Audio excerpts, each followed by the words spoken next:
on Climate Change 2020. I'm Vasta Vijayanayaka, the Executive Director of SLYCAN Trust, and my task is to welcome you for this 3 days of Global Forum sessions. Just a bit of background on how we've been having the Youth Forum. It was initiated in 2016 as part of the work that the Sri Lankan government conducted in terms of awareness creation on climate change. And we've been partnering with them in implementing the Youth Forum at the national event that they organized. And thereon, we've been continuing this for the last 5 years. Everywhere, there was a component which related to engaging the international youth. But this year, it's been broader than we have had in the past. So in 2016, we focused mainly on awareness creation and also capacity building. And then since 2017, we've called for proposals for selection so that the participants would have an idea of what they want to do from the capacity and the skills developed during the workshop or the forum that we conduct. So this has led to having project proposals that we've contributed to enhancing through technical expertise, also identified certain team members who want to join us to work with us, and also certain experts who are youth, but who had a lot of information and then also joined certain decision-making processes. So it's been a long run, relatively long run, and this year we want to bring all the experiences from the last few years and the other work we do together so that we can have a collective project series for 2021. A bit about SLYCAN Trust, why we value youth engagement. SLYCAN Trust was a concept that came from Youth Network, and we registered as a a trust, and then a think tank. So we have a close attachment to youth engagement, and we ensure that youth get to be part of our work in every project that we do, be it research, be it implementing a project, advocacy, or awareness creation, as well as over 70% of our team is under 30 years of age. So in our activities also, we want to engage and also ensure that capacity building happens as a public and an event-based one, as well as a long-term one, where people engage with us in a manner that is concrete. So moving on to just to give an overview of what we've been doing. This year, we've been having two parts to this forum because it's been a 5-day process that we planned. So we completed the national pre-events to the Global Youth Forum in the last 2 days. So we had 8 sessions that we organized, and we had these around the same themes that we focus the Global Forum. And then we have 14 sessions planned for the next 3 days. That means today included, from 16 to the 18th. And we also called for proposals. We got a very good response. We identified 26 proposals, project proposals, that were to be presented in the groups. Not in the groups, in the plenary that we have today. And then we've shortlisted 14 that you may have seen, which was requested for voting, and then we've shortlisted 8, or the finalists 8 proposals, which we will be carrying forward to the group discussions.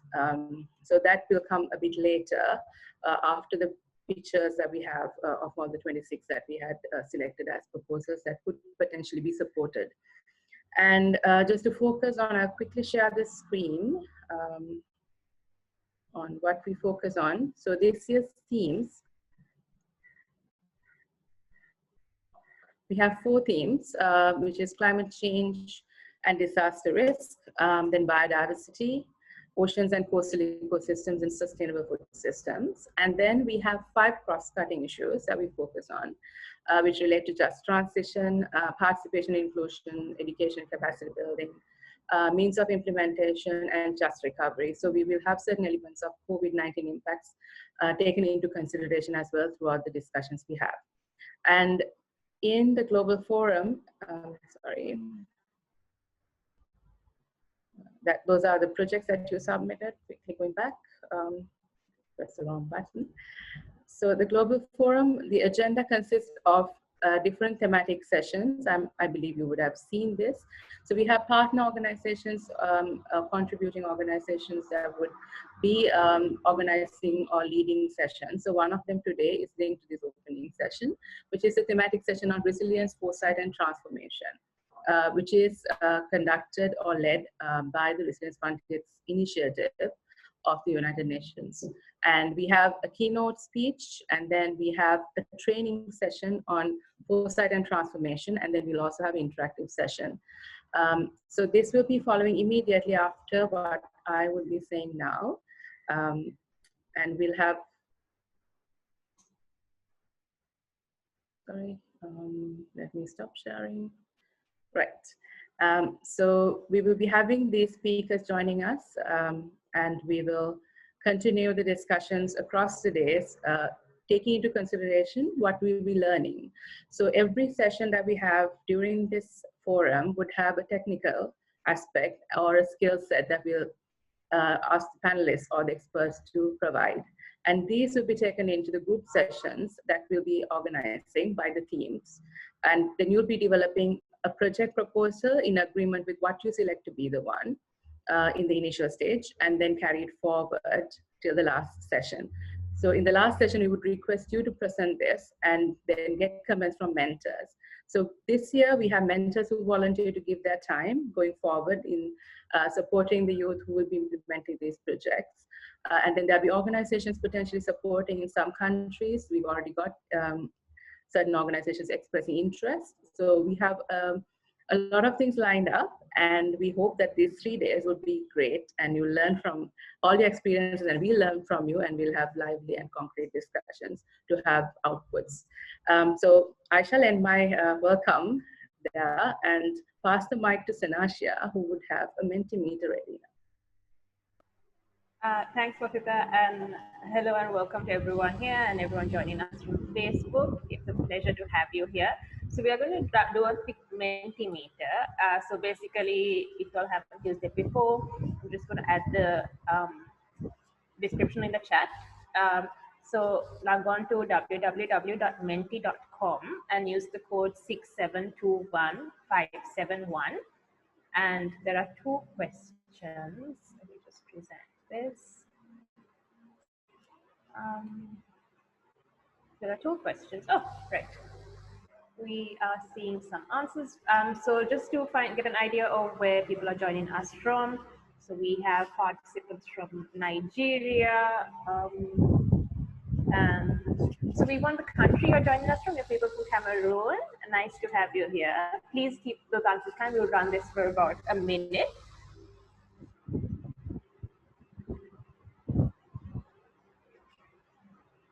Hello to everyone else from Sri Lanka as well. India. So if you haven't logged in and you're just wondering what's happening on your screen, go on to menti.com. It's on the chat, and they'll ask for a code. And the code is 6721571. For those joining us from Facebook, you could do this as well. Menti.com, code is 6721571. Hello to, I think that should be South Africa. I got the 2 words. Right, thank you very much. So we'll actually, oh, there's some from, no, let's just get to it. Right, so we'll go on to the next question. And thank you everyone for participating. We have a few more answers coming in. It's great to have all of you all here. I did see on the chat that we had someone from Nepal as well as Afghanistan as well. Okay, yeah, very nice. Kathmandu. So it looks like this time zone really works. This time really works well for everybody. Okay, so thank you everyone for participating. So we'll move on to the next question, this last one. So this is an open-ended question. You can submit more than 1 answer. So what do you think the role of youth is in climate action? So if you're wondering again why the screen is popping up, just go on to menti.com and use the code 6721571. And you should see this question pop up.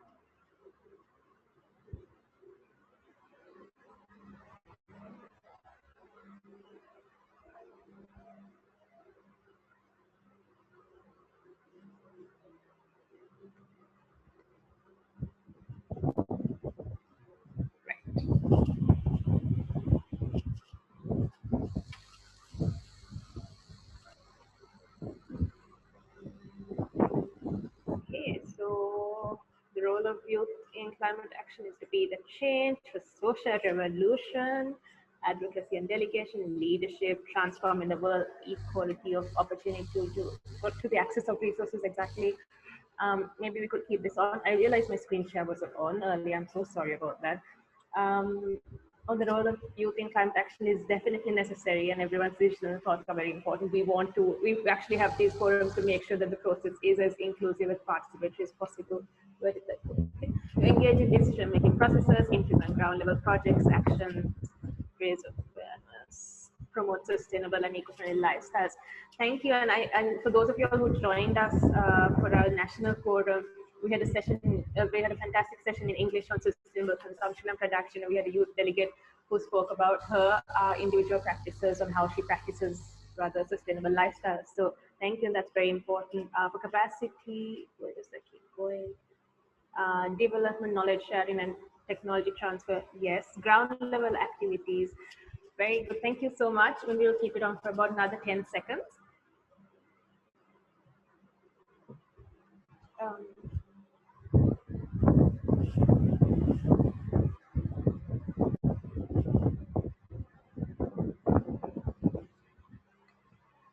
Right.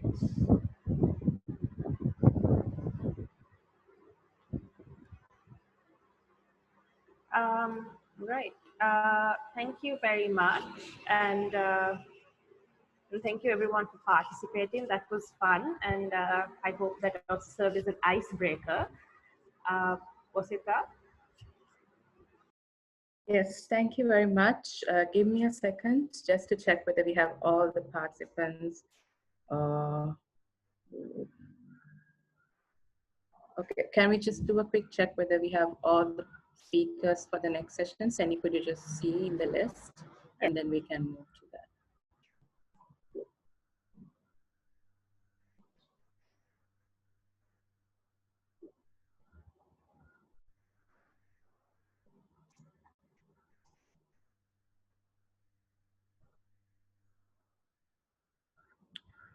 Okay, so I think I can see Dr. Yusuf Nassef on the call. I can see Habiba.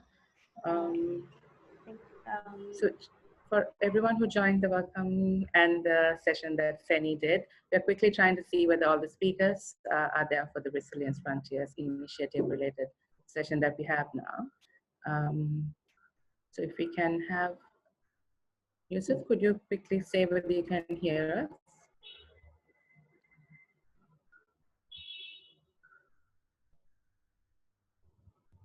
Future of human, and I want to I can hear you, sir.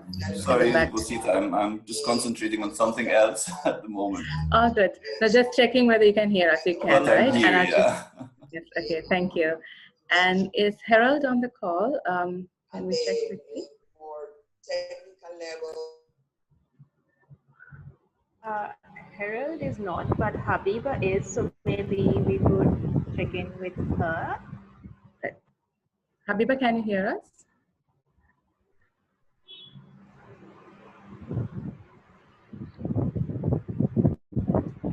Hello, your mic is unmute. Morning. Right, Hello. good morning, yes. Right, hi. So thank you. I'm sorry if there's background noise coming from my end. I think some vehicle went very close to me. Okay, so then let's try to get Harold, but we can start with the keynote speech. So this is going to be a session that's going to be live cast on Facebook as well. Sanasha, just a note. So we'll be having this continuously live streamed on Facebook Live. And if you can have the backdrop for the session, so we have the information on it. So welcome to all of you if you were not there when I did the first welcome. So I'm Vasta Vijanaykar, Executive Director of SLYCAN Trust, and we are having the first session of the Global Youth Forum on Climate Change, which we are doing in partnership and which is led by the Resilience Frontiers Initiative. So this thematic session will focus on resilience, foresight, and transformation. And it has a keynote speech, a training session, and interactive session. So for the keynote speech, we have Dr. Yusuf Nassef, who's the Director of the Adaptation Division of the United Nations Framework Convention on Climate Change Secretariat, and he's based in Bonn. He's joining us now. Yusuf, the floor is yours, or the screen is yours. Thank you very much, Rosita. Let me put on my camera.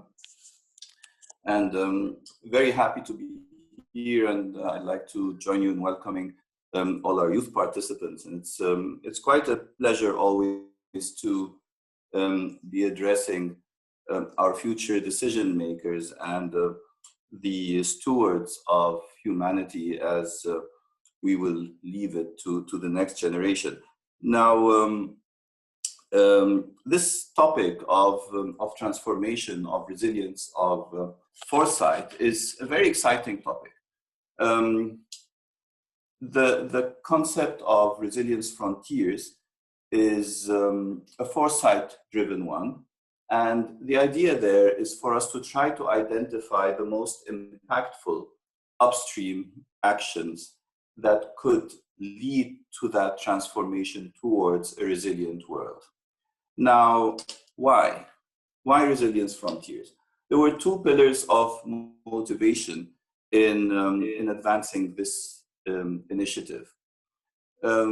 So you have probably listened to the Secretary General, to Mr. Guterres, in his 2nd of December speech, where he mentioned the planet is broken and humanity is waging war on nature, which was a quotation by Sir David Attenborough that was repeated by the Secretary General. And he cited ecological degradation, he cited climate change, he talked about inequity in our systems, especially intergenerational inequity, which is a topic that should be particularly of interest to the youth. He mentioned the lack of inclusivity and mentioned the current system's threat to human sustainability, not just economic sustainability, but the sustainability of humanity at large. So that is the first motivator in trying to think using foresight methodologies. And it's that broken humanity, not just broken planet, because the planet has its own self-regulating mechanism to actually avoid breakage, including tools like mass extinctions, etc. Now, the second motivator is that very strong scientific and public push for urgent action. Now, many of you probably know about the scientific reports coming from the consensus of the Intergovernmental Panel on Climate Change and the Intergovernmental Science Policy Platform on Biodiversity and Ecosystem Services, IBES. And both contexts told us that we just have a window of very few years in order to put things in motion for a transformation to a world where prosperity can continue, rather than one where we have an unavoidable and irreversible decline. And you will know also that the perceived lack of movement towards that transformation has led to strong public outcries. For example, Fridays for the Future or Extinction Rebellion. And so these are two main motivators for the need for this type of foresight thinking. One is the state of humanity today, where we are going on a downward spiral against sustainability. And the second is the endorsement from the science and from public awareness that something needs to be done and is not being done. And then the backdrop to that is this upcoming technological paradigm shift, where we are seeing advances in artificial intelligence, in big data, Internet of Things, autonomous systems, biotechnology, satellite technology, which are bound to transform the world in their own way and retool systems, which gives us an entry point. Since things are going to change anyway, then why not try to help the world change in a way that can ultimately lead to a desirable future, something that benefits humanity. So Resilience Frontiers rides on all these factors and attempts to answer the question of what are the most impactful actions in the next decade that the world can take to move it towards permanent resilience. And to do that, taking into account not today's world, but a shifted world due to the technological and social paradigm shifts that are taking place. And it's important. There's this fallacy called the bystander fallacy, where we can say, yes, we're convinced that there needs to be change, but hey, someone else will take care of it. And so we have to adopt that mental disposition of the difference between that the future will happen to you and you just adapt to it, versus that you are an agent in creating that future. And you can do it in line with the best interest of humanity. So now, let me just share a screen where I can tell you where we are in this initiative, Resilience Frontiers. The first step was to apply Foresight methodologies, which were merged, two merged methodologies, one on future literacy and one from the moonshot approach. And I'm very, very happy to welcome with us Mr. Harold Neithardt, whose methodology and whose insight was absolutely essential for making this happen, teaching us how to think in a way of achieving a future goal and thinking of the visioning process and sort of the moonshot process that can get us from point A to point B, where point B is a place in the future that has nothing to do with where we are now. And so we had that process with over 100 thought leaders in so many disciplines, different sectors, different technological aspects, and different institutional tools. And the result was 4 different pathways. 8 different pathways, as you can see there. Some deal with our relationship with nature, some deal with data and how do we handle it in the context of new technologies, some deal with health, with regenerative agriculture, finance, and the word equity appears in many of these, which again is one of the mainstays of the problems we have now, that our short-term planning, short-term thinking, because of economic, because of cognitive, because of political reasons, discounts future costs and benefits in favor of today's costs and benefits. And that obviously works against future generations and against the survival of humanity itself. So the consensus from this Foresight process and from the experts was that we have to move together all these 8 visions by 2030. And these headings do not really reflect very fairly the detail that comes under them. It's just, it appears as buzzwords, but there's a lot of nuances that relate them to that future world and the future paradigm shift in technology. So we don't think of them as solving today's problems, but as preempting future problems and creating a new world that is desirable. Now, there are a few thought catalysts that, that help with thinking in an unconstrained way, and which I feel would be very useful for your thinking today as we move into the Youth Resilience Frontiers chapter of things. One is to think of planetary boundaries as dynamic. You know, we started with the notion of the limits to growth from the Club of Rome, which said by 2020, the world will end. Then you got into the planetary boundary stories, that there's a hard limit and we're close to it. Johan Rockström's work, and then you got Kate Raworth's work on donut economics. And now you're looking at a different place where you can actually think of a future with sustainable abundance, where sustainably you can actually generate more and not necessarily be restrictive in your consumption as long as it's done sustainably. So the core aspect of this, for example, is regenerative agriculture, where you create soil as you go forward. And the slogan here is that every additional person on Earth should add more value to the natural system than they take away from it. So it gets you to think a bit different about the notion of overpopulation, for example. Think also of us being a single unit, the whole world. Forget about the impact of borders now, because that is what we are as we head towards a dire future for humanity. And after we think of the world as one unit, as if it's one huge country, then once we find the actions that need to be taken, we can bring back the borders and see how to handle this.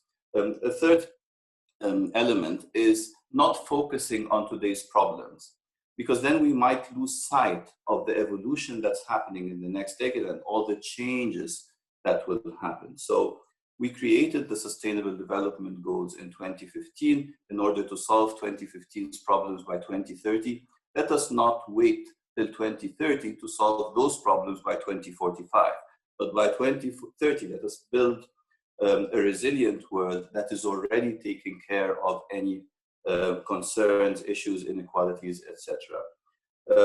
And this links to focusing on tomorrow's challenges and tomorrow's opportunities. Frontier technologies, AI, etc., are a tool, and they can be used to further the well-being of humanity, but they can also be used to further inequality and make the rich richer and the poor poorer. It depends on how we design it to be used. And a very useful starting point as a thought process is assume the SDGs have already been achieved. Now what? Because generally a very constraining factor, at least from the UN system, is, okay, we have created the SDGs, this is our goal, this is our holy grail by 2030, and we don't really tend to think beyond that. So in developing the methodology, it was very important for us to detach ourselves from the constraints of achieving the SDGs. But since we're looking long term, okay, so the SDGs assume they're done.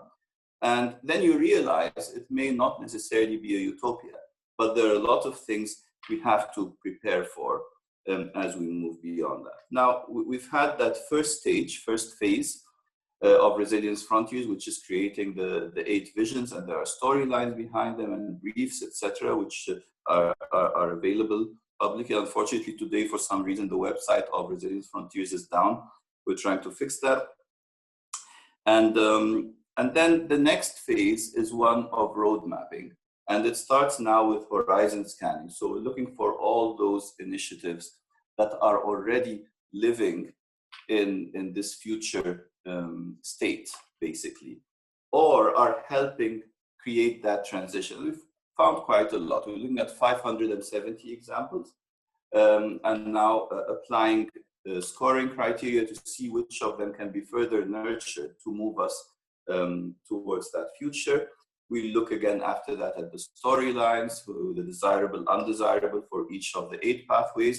Then we start pooling actions, crowdsourcing all the types of actions that can help lead to these visions. We apply a multi-criteria analysis that's adjusted to prioritize those actions that have that snowball effect. So you put one seed and it grows into many, many, many different things.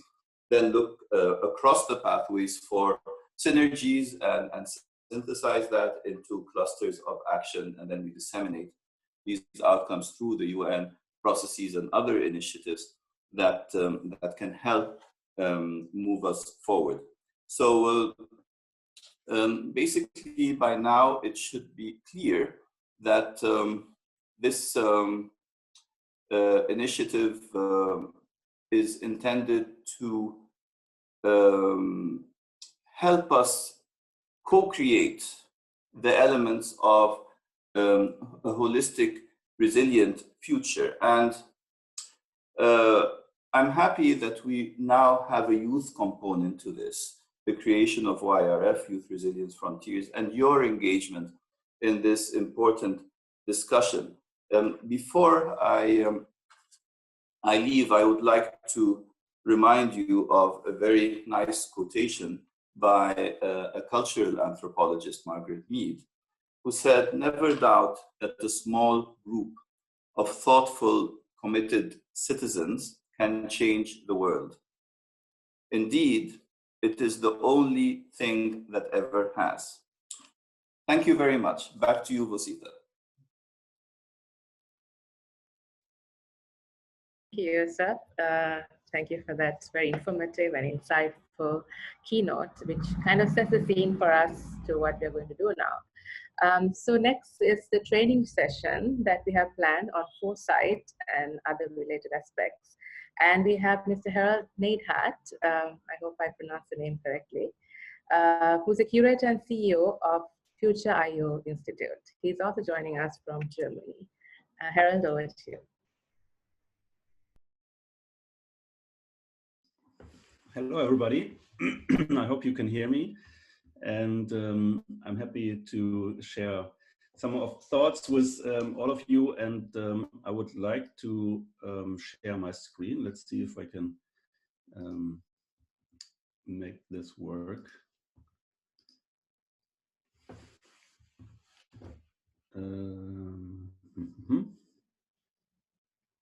Which one am I seeing?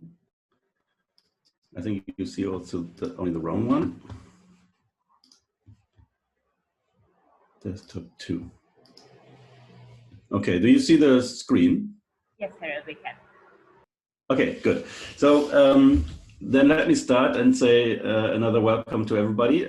I'm really happy to talk with you, and thanks, Yusuf, for the invitation, and Usita for having me and guiding through this multi-day program. So I try to, let's say, take you a little bit on a roller coaster ride and maybe take the perspective of how people I have a background in technology and innovation for the last probably 2-3 decades.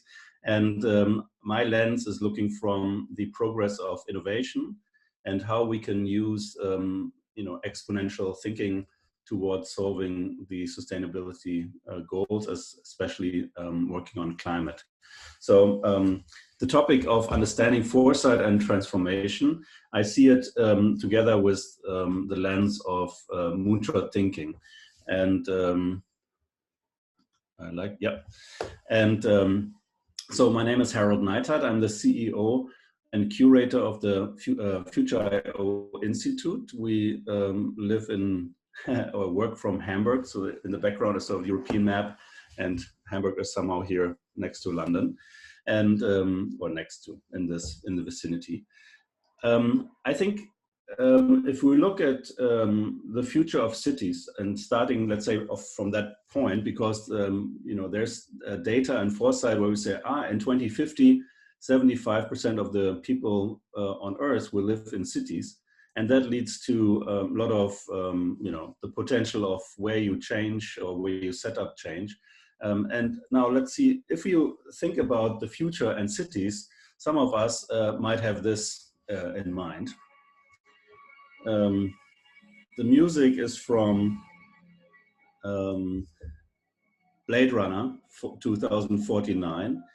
But the video actually is from this year or from last year, last winter in San Francisco. So the reality actually is closer than we are thinking, because this is not a scene from a famous movie or from Hollywood depiction, but this is reality. So I think sometimes humanity needs stark pictures in order to understand where we're heading or where we are. And so we know, especially from, let's say, Fridays for Future and Greta talks in some of these big planetary and leading organizations that, well, our house is on fire. And there's a saying when, there's change, for example, there were a lot of Nokia phones before Apple introduced the iPhone, and there was a talk about a burning platform. So in a way, we are sitting where a lot of systems are changing. And I want to say that obviously we see that climate change, we have known that the heating up of the climate has done since also more than 30 years. There were the warnings. But this is sort of an exponential curve. Now everything is faster, faster, faster in the end, and it has been slow coming. We might also see that we see the peak of capitalism or the peak of democracy. If you see some of the election things happening in the US or has happened, and the discussion about it. But what we best understand is the exponential curve of the technology, so that every 18 months, the chip rate doubles and our phones get faster and smaller and our hard disk gets cheaper every half a year for double the capacity. And so it's an ongoing race, and but it's not only one race, it's like multiple races at the same time. And it's very hard, especially for people in office or public people, to understand what's happening, because they try to look at one single item at the time, and mostly have a backward view. If you look at policy making, that you try to look at a pattern and say, what happened the last 3 years, and how can we maybe make a law for the next 3 years or for the next 5. And here we'd have to try to shift, as Josef already said, and say, what can we anticipate and how do we get a feeling for the future, so that we have to look and give some frame before development hits in the years to come. So I'm trying to use my talk to help you a little bit get a feeling for the future, because right now, obviously, COVID is sort of on top of this. It's also an exponential curve where we see we're still in this pandemic, and it's a big hardship for all of us. On the other hand, we have also see that the lens and where are the conflicts and what are maybe breaking points is even more vivid in these times. So let's start with the climate crisis. The impact of the climate change has also some impacts also on businesses, because they could be some of the solutions, not only the owners of the citizens to say, well, eat less meat and be more vegan and do these things, because we have to look as also the system in general, where we look at other people, what they can do. If I look at the climate crisis, I think that we have almost stalled in large parts of the population in our action, because we know the data, but somehow we are not reacting. We're more like looking like a deer in the headlights, or say, okay, we're looking in the eye of the tiger, but we are more in this kind of fright mode, and we're not running or we're not fighting. We're more or less in sort of a shock position and try to be a tree and don't move, and so hopefully that tiger will go away.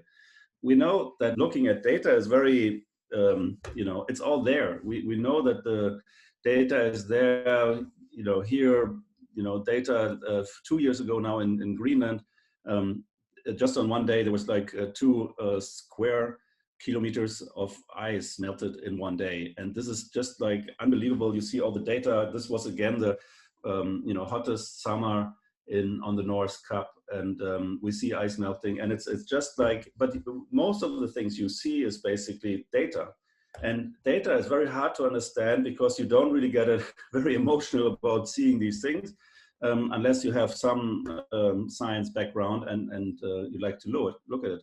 But I think if you look at this picture, it's like, well, that is wrong. I thought, snow dogs run on snow and not swim in water. So if this is Greenland and there's a picture of it, which ran around the world in newspapers, I think now we're starting to better understand, well, what is happening here. That my mind doesn't compute, and my point of view somehow is distorted. And I think we have to use more visual language, as well as try to understand, well, what does it mean if the data hits these and these numbers, because it's very hard to grasp either an exponential curve and or 1 degree, 2 degrees. It just sounds so minimal, but the effect is dramatic, and that is like the hard part. How can we program our brains to make it even more vivid? So I hope some of you might maybe study to understand neurological learnings and how do we understand the psyche of people, because that is something we need to change. We need to help reprogram ourselves. So we know obviously about the problems with rising sea levels, and again, we need pictures where you understand it. What does it mean if it's centimeters up and down? Because that's only an average number, but this is how then the street looks like or might look like in some of these areas. And we know also that we have, it's a huge endeavor and a huge cost to change or to work on climate change and all the let's say things which happen due to climate change. On the other hand, it's also a huge and even bigger opportunity for businesses or for the world, that climate change also is using new technology, it needs new inventions, it needs new infrastructure, and so on. So there will be a lot of money spent on working against climate change, whether it's, you know, for example, sucking CO2 out of the air from engines, and or maybe the worst part is building dams against the water, which is necessary. But I think if you look at this opportunity, we also have to look obviously where the money comes from. But there's a lot of doomsday, let's say, reports out there.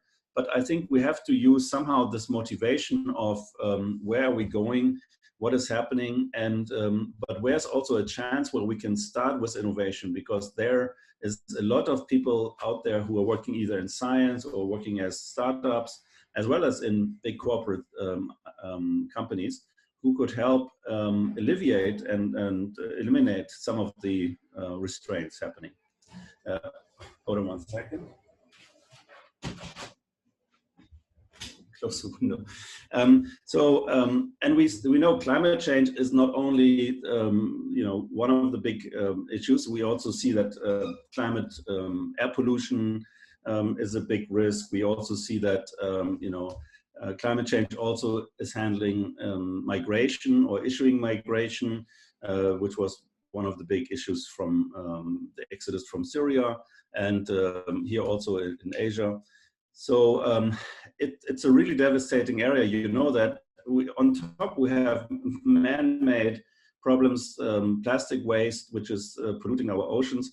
And again, look, I'm trying to use these photos also to talk to corporates and say, well, you have to touch the problem. You have to feel it. You have to see this and say, well, I thought, you know, we have a pristine beach and wherever I go, everything is nice, which you might hear from people. But we have to somehow make not only the consumer here part of the problem, but also we have to tax plastics and the production of it and incentivize the innovation. How can we make biodegradable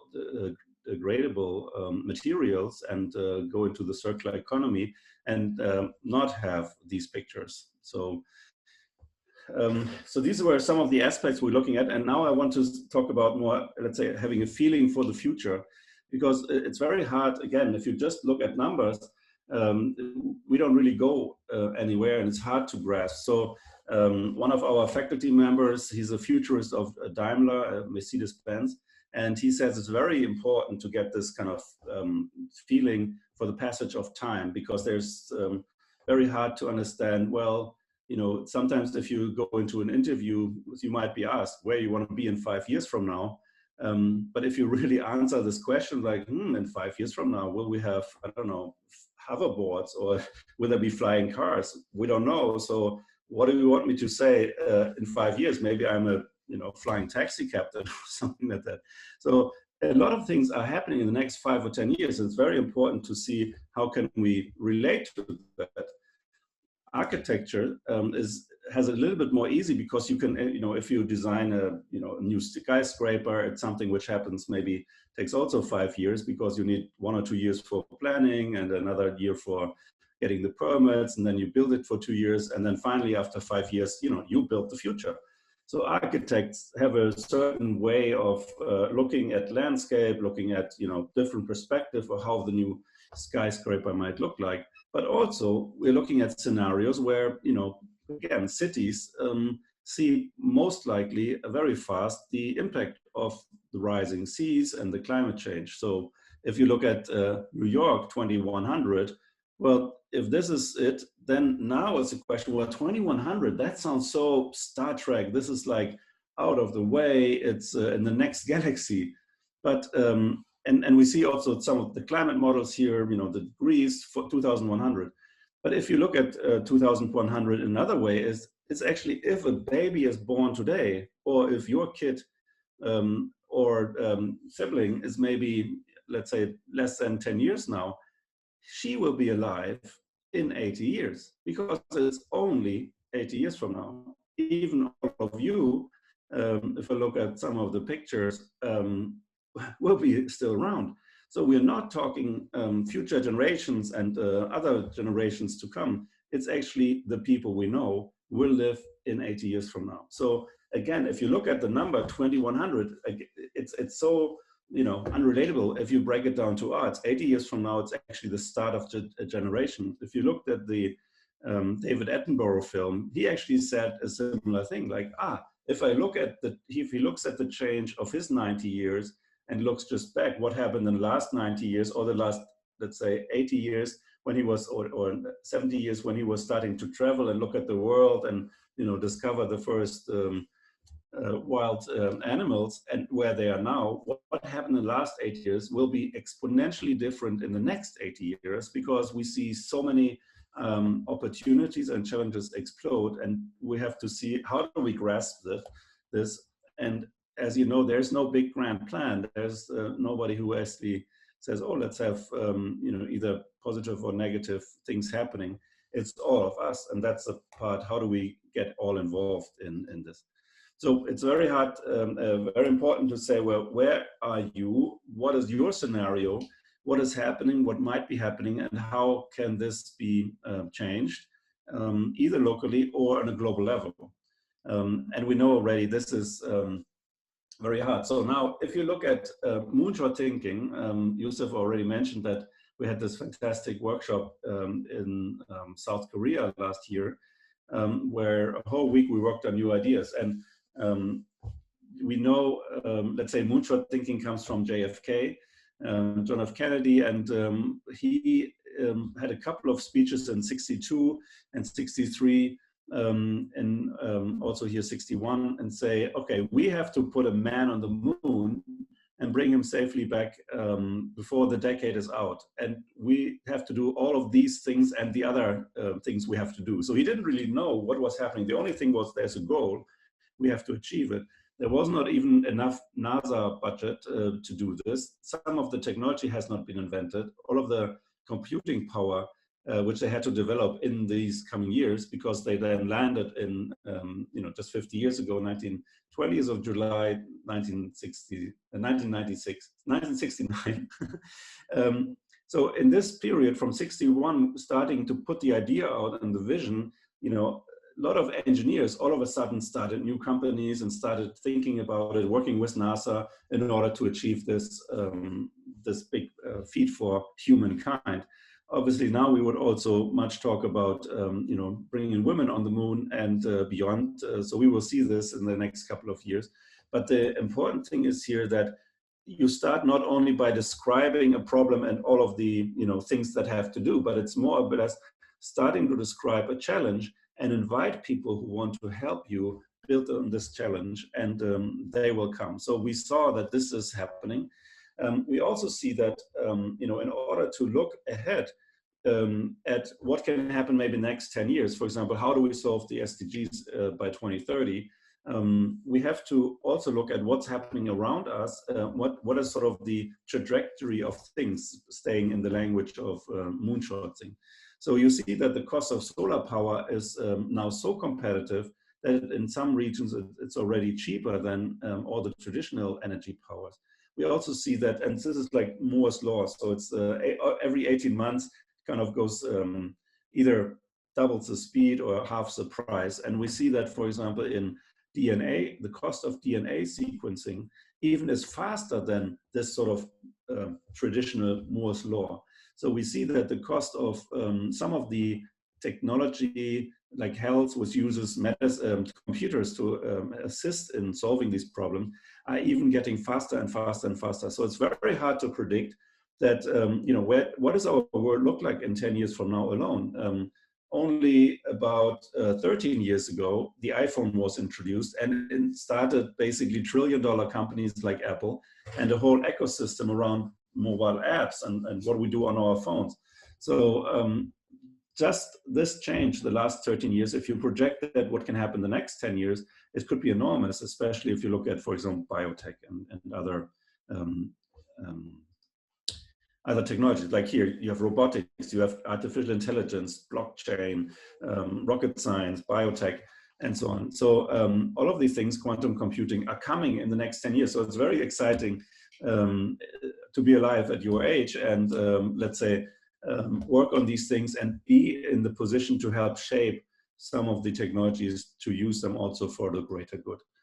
Here's a Moore's law. You will see, if you want later and discuss it, that in the next 20 years, we will see that computing power for less than $1,000 can have the same brain power as one human brain. And later in 2045, that's sort of the singularity moment where all of the computing, one computing power with less than $1,000 will have all the computing powers of all our brains together. So unbelievable, not conceivable, similar to the other data, but I think we will see that already a lot of things are changing. So if we take the technology trajectory and things which are happening there, plus the SDGs, this is what we are looking at. If we look at, for example, workshops we do and our work to work with either corporates or what we did with the UN Climate Change Secretariat, where we look at moonshot thinking and say, how can we bring together the goal of the SDGs together with, what's the big purpose here, which people and how do we serve to the people, what kind of environmental or social impact does it have, and including also technology as sort of a burner for this rocket, and looking at the financial outcome. So again, we have to decide not only, let's say, what is happening and what is maybe threatening us, but we have to also much more look at our desirable future path. So not only what is probable and what is possible, what will happen, but we have to much more program ourselves to say, let's look at the good stuff, let's look at what has to happen, what do we wish to happen, and where do we want to go, where you are in your life. So Yusuf touched upon already the resilient future, so I will skip to that, but I have, I'm looking, again, starting with the cities, there's, for example, also 100 resilient cities, and there's a lot of things which I like is sort of this cross-pollination, looking at ideas and working together from different aspects of where they are, these cities, and how do you learn from each other and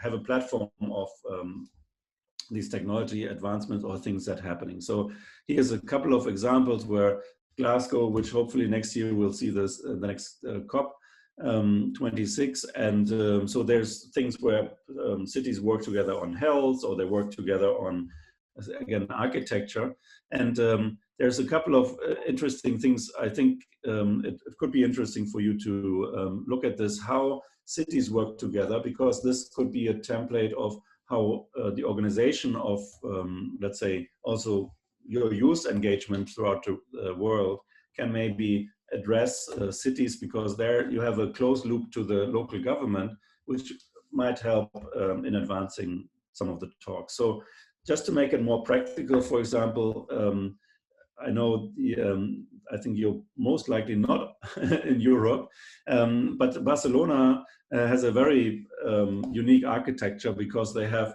called sort of super blocks, where it's a pretty matrix grid of the city. But what they're doing is that they are now closing parts of the street so that they're creating smaller spaces where community can happen, and there's less cars or no cars in some of these streets. And so you're trying to get people into more walking distance and let them cooperate. All of a sudden now in the New York Times says, well, what can New York learn from Barcelona?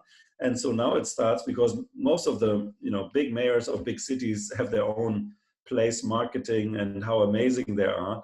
But look, here they say, okay, what if we put a super block maybe in Soho or other things? And we know that the re-elected mayor from Paris is also looking at how can we create a 50-minute street, so that within either a walk or bike ride of 50 minutes, you can reach your work, you can reach your health, and you can live within this sort of community, almost like bringing back a village into cities. And I think that's very exciting, because all of a sudden, we know we need a village to raise a child. That's how we say it. And that I think is here getting even into cities. So how could your city or where you live be an inspiration either for other cities around the world, or how can you bring some of the other initiatives happening into your world? So Resilient Frontiers was looking at all of these different aspects, and when we came together, I think it was very important or interesting to look, as Yusuf said, we have thought of these drivers of change like artificial intelligence, biotech, sustainability, ethos, satellite technology to look at pictures and see where agriculture can happen. So let's see what is on the horizon on the technology part.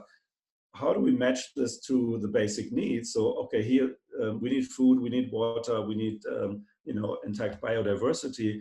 But if we have, let's say, technology like small cameras and satellites, that could help us, starting to work against poaching of animals, or where are new wildfires, or how can we detect where maybe it's very, could be a rich soil to work on. And well, we have also the institutional setup. How is law created? How do we help humans to understand the big challenges? Like we are in this pandemic now, and all of a sudden there's a stronger urge to follow some rules and to relearn that a lot of change has happened in the last, let's say, 6 months, which especially in using digital technology in schools, is something which could have done the last 10 years. But some of the smaller countries, like, for example, Riga here in the Baltics, or Lithuania, or Estland, are very much an advantage because they started from scratch and are now even more smarter with their universities than some of the established bigger countries like Germany, for example. We're doing not a good job in this. So these are the 8 pathways Yusuf already touched upon. And I think for me, I want to leave you with sort of an idea where we say, I think we're going through this sort of big metamorphosis of our society. And we have to look at, in a way, now, a lot of us in Germany, for example, we are locked down now. So we are in this cocoon. And the magic is that you have all of the elements of, having a caterpillar where the DNA is somehow instruct. But once we were in the cocoon and the progress started, it's a very kind of mushy thing because it's deconstructing the whole body and the whole animal, if you will. And but the goal is to, in the end, you have a butterfly. So this is sort of, how, for me at least, a symbol for these desirable futures. You are in the middle of it. We are actually in the middle of a change of eras. We are not like, there's not a lot of change. This is like a massive change. And this is also the invitation for all of you to say, well, if a lot of things change and systems are getting out of place, now is the time to be active, to reinvent and help society and all of the different systems put your voice in and see where there's a cracks, because that's where the light goes in, as Leonard Cohen says. And so this is where you can say, all right, now let's bring some of the light and some of your enthusiasm. Sorry, I had to drink a little bit. So I wanted to, I can skip this, but I wanted to close with sort of the future as you, right? So the future is here in the room, and you have to start to grab it. And the good thing is, again, when I talk to corporates, there's now these leading headlines in major publication like Time or Harvard Business Review that corporate people and some of the government decision makers are reading. And not only do we experience the rise of Greta of the last years in speaking in Davos or speaking at the UN General Assembly. This, I think, is a crack where your light can now shine, because all of a sudden the youth is starting to get to the table and is getting heard. And that is, I think, a big encouragement and something which I applaud the SLYCAN Trust to help organize here together with the Climate Change Secretariat. So I think there's a lot of signs of encouragement, even though it will feel that's hard work. It's never been really easy to start new revolutions or new idea changes. But as I try to understand, hopefully try to explain a little bit, it all starts in our head. So we have to try with a fresh mind. And this is where, again, you come in. We have this amazing chance that your ideas and new thinking can help us educate those people who have been doing this since 30 years and who have never done this, and some of the usual arguments you will hear. So I think young people are leading the change and leading the way, as it says here in Harvard Business Review, and companies need to pay attention. The systems need to pay attention. So you have to keep doing this and save your and our paradise, because this is the pristine beaches we want. And I think there's amazing and big and hard work in front of us, as Kennedy would say. But we have to look at this goal. We have to look at solving the SDGs, and we have to look at systems like Resilience Frontiers, where we look even beyond 2030. What is still on the horizon, and try to train to get sort of this foresight brain, and not only look at the problems of today, look at some of the solutions emerging, and so look at even some of the bigger challenges emerging after we hopefully get all out healthy and safe out of this climate, out of this corona crisis, and start dealing very urgently with the climate change. So I hope this got you a little bit worked up, and I am very ready for some questions and Q&A if you would like to engage. So thank you for your attention so far, and if you like, I'm all yours for some Q&A. Thank you, Harold. I think just a bit of guidance on how people could engage in the question and answer session, because some people's sound systems might be not on and all. So maybe if you could if you could use the chat box and type in your question, that might be easier.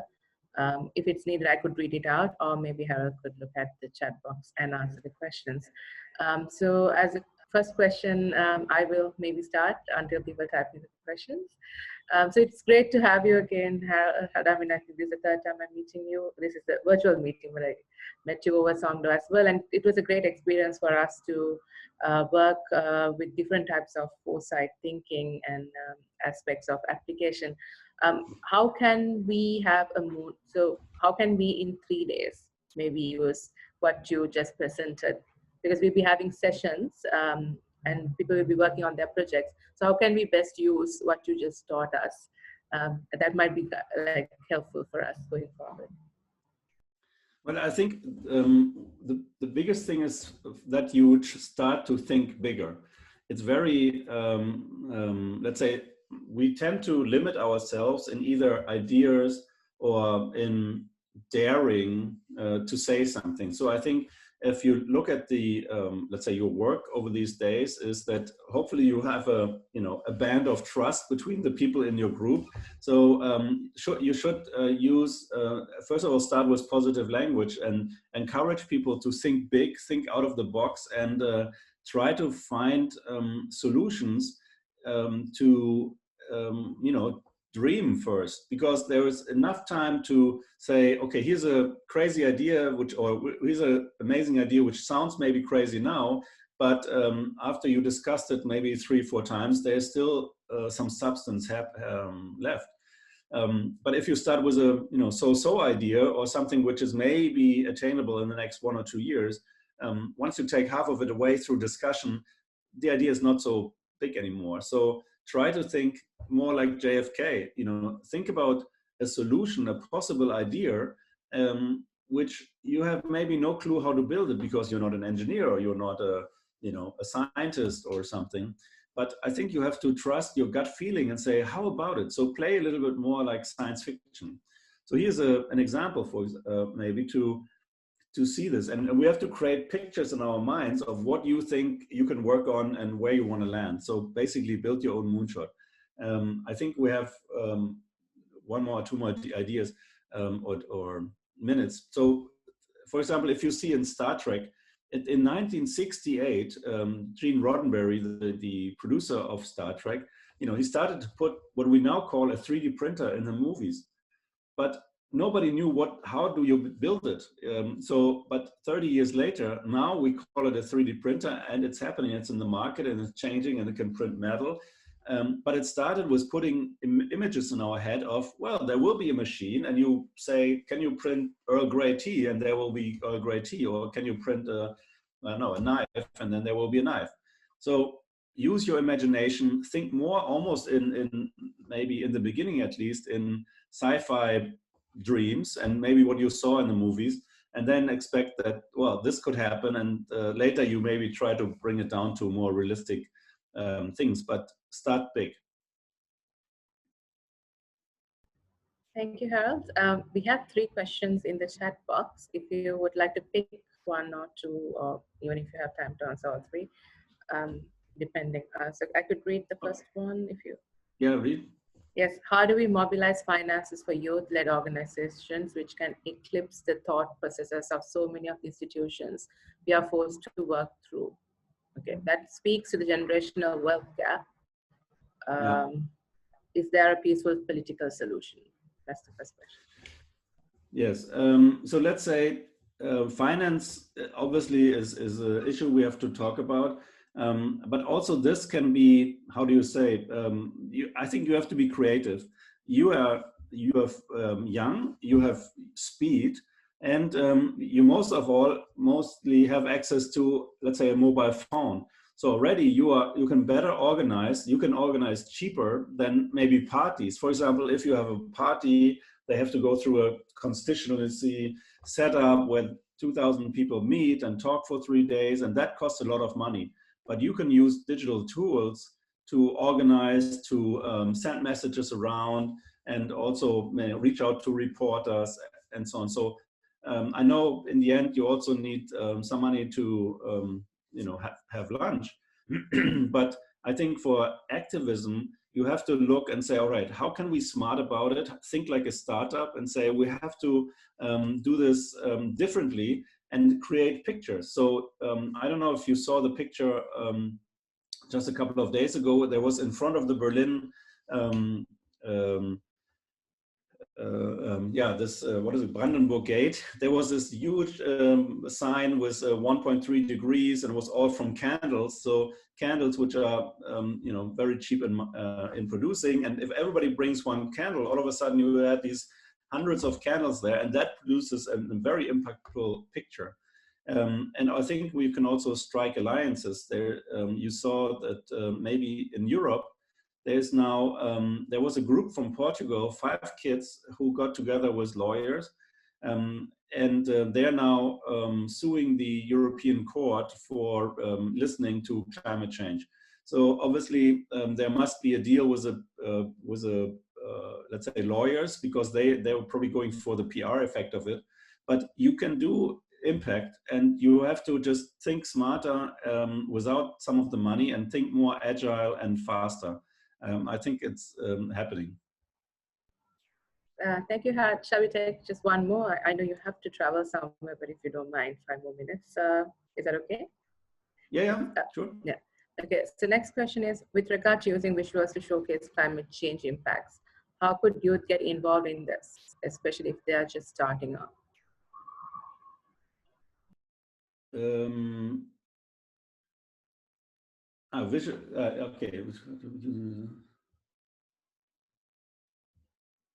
Using visuals to showcase climate change. Well, I think, again, I think if you can look at this picture from Brandenburg Gate, maybe you can Google it. I think, pictures of big gatherings are important. Also, maybe some of you already as a reporter or nose reporter and say, okay, what are you looking at from a picture? And I think that, again, if you look at also artists, maybe you are engaging with artist friends and say, how can we design collages or visions or visuals that are surprising and striking and maybe even beautiful? Because I think there's something where art can also be, helping us to create and think and feel this. We have a lot of science and we have a lot of data. We know that politicians need to better understand it and follow it. On the other hand, if we help maybe create some of these visuals either through photography, and you use some of this from Google or searching on the internet, but otherwise, if you create your own local pictures of change, I think how fast. And you have the TikTok and you have these other social media. All of a sudden, some of these pictures might go viral around the world, and that will then take notice in classical media and maybe reach politicians as well.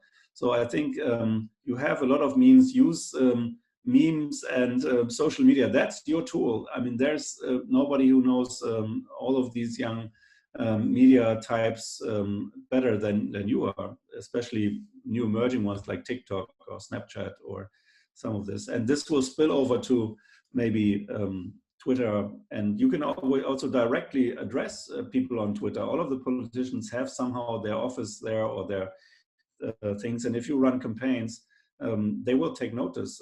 If they do act, that's the second part, but I think there's ways to do this and use your tools to make yourself heard. We'll take one more question, if that's okay. So as AIs improve, artificial intelligence improve at this fast pace, a lot of technology is getting obsolete, as we can already see. What's your perception how we could improve technology without impacting the environment? I think you read the question already, so I'll let you. Yeah. Okay, so yes, AI will make a lot of technologies either obsolete or will enhance it to even go further. Technologies per se are not only good.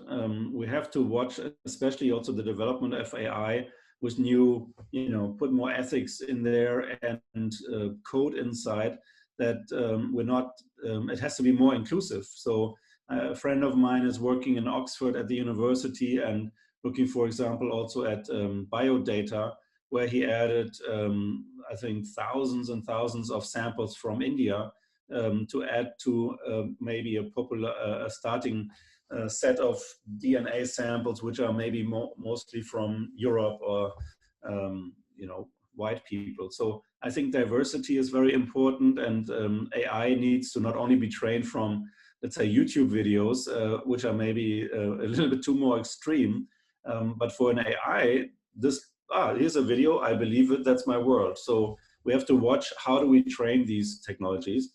And this is also something where it's very important to be active to see, well, what does it mean? Where do we end? And how do we make these technologies also desirable? Also, the footprint of technology in climate change is not negligible.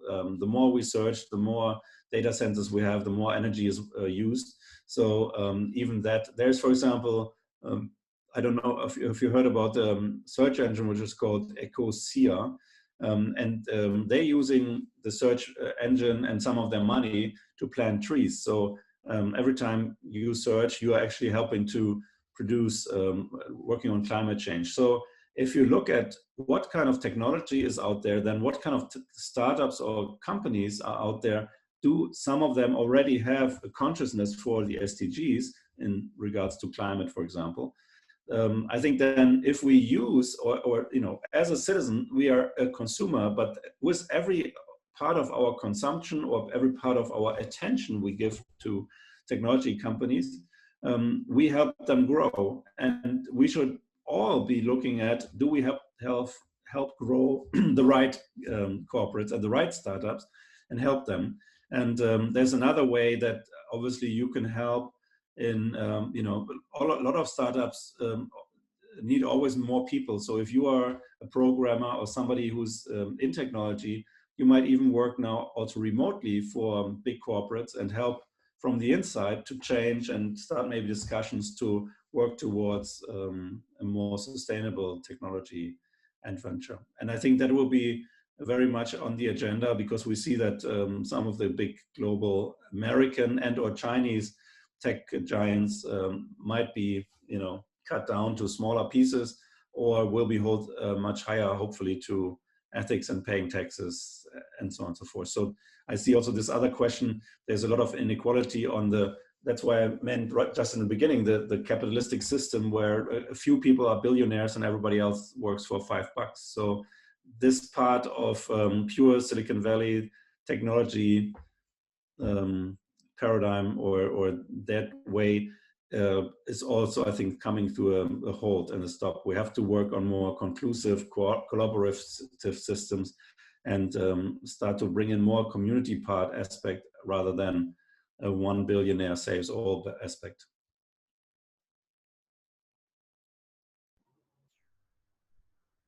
Thank you, Harold. That was a great session. We learned a lot, and the questions and answers, that was also very informative. So thank you very much. I hope you'll hang around for the rest of the session as well.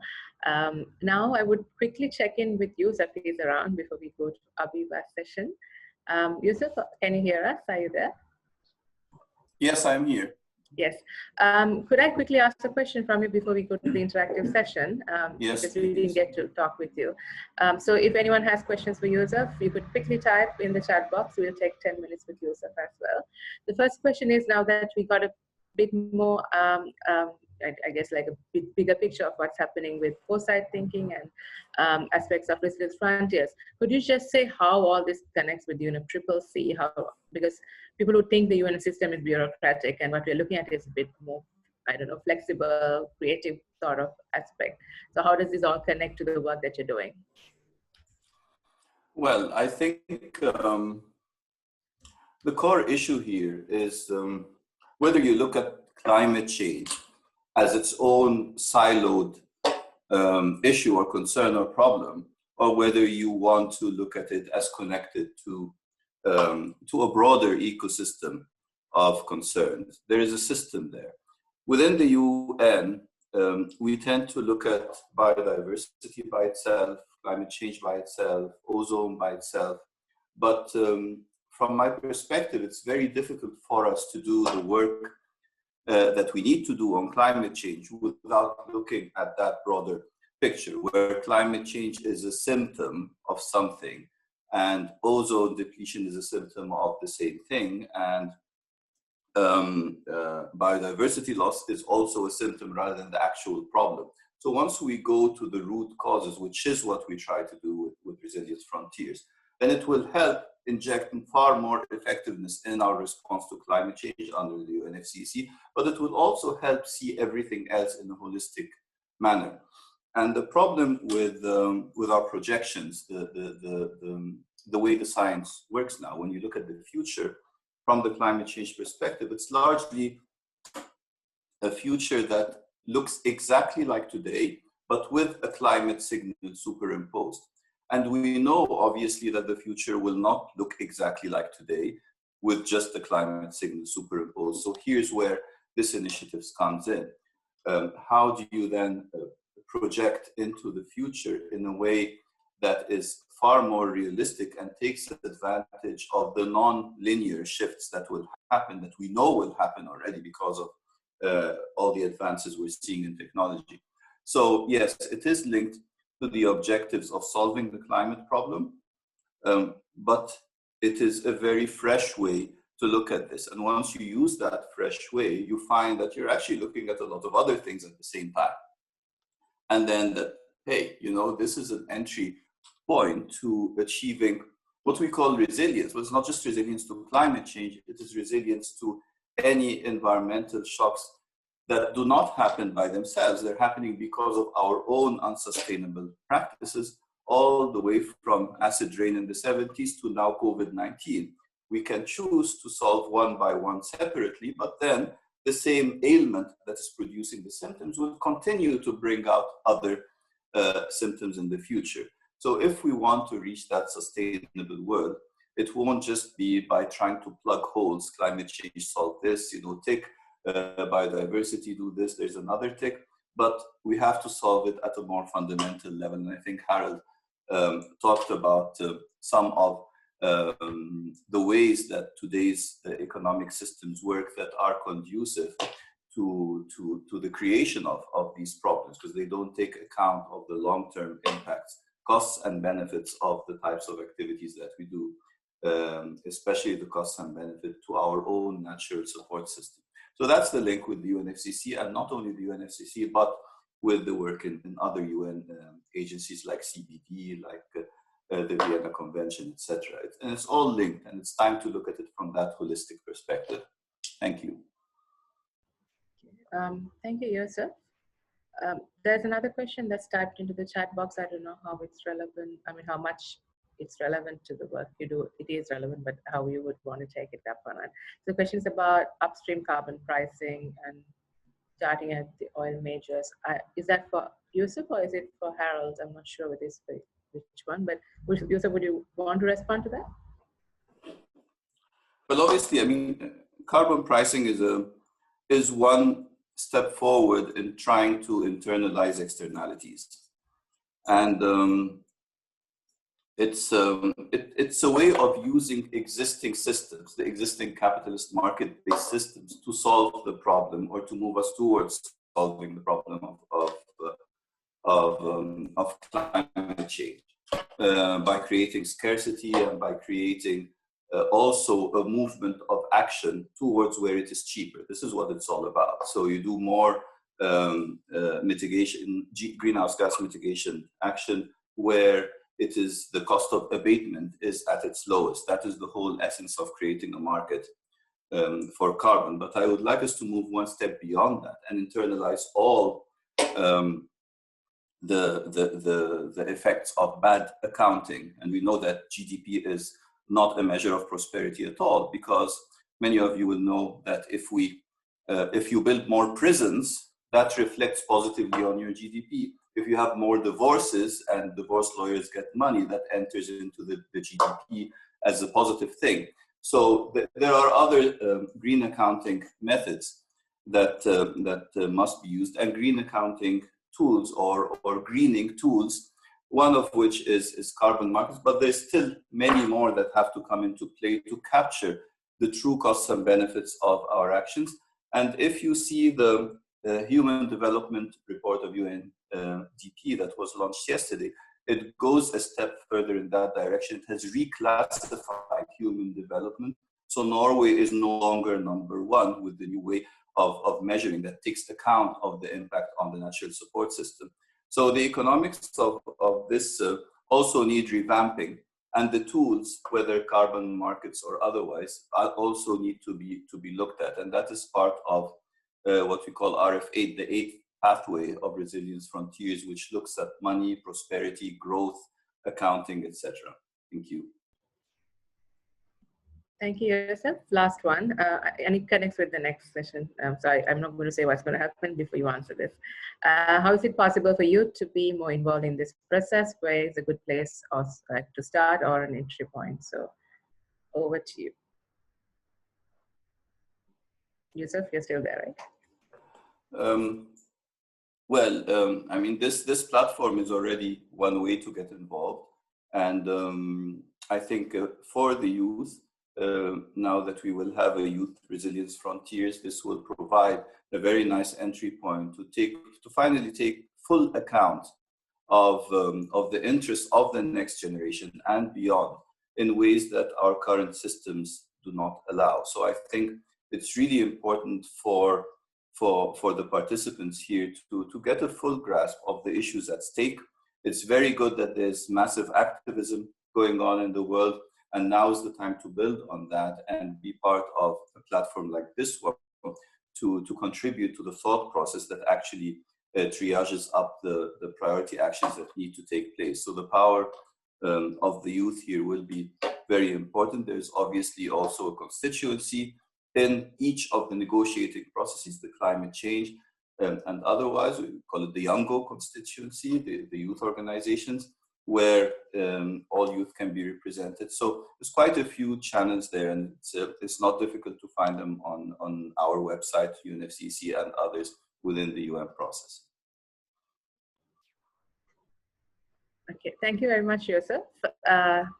So now I guess we'll move to the interactive session of this thematic session on resilience, foresight, and transformation. For that, we have two key people who will be contributing to this.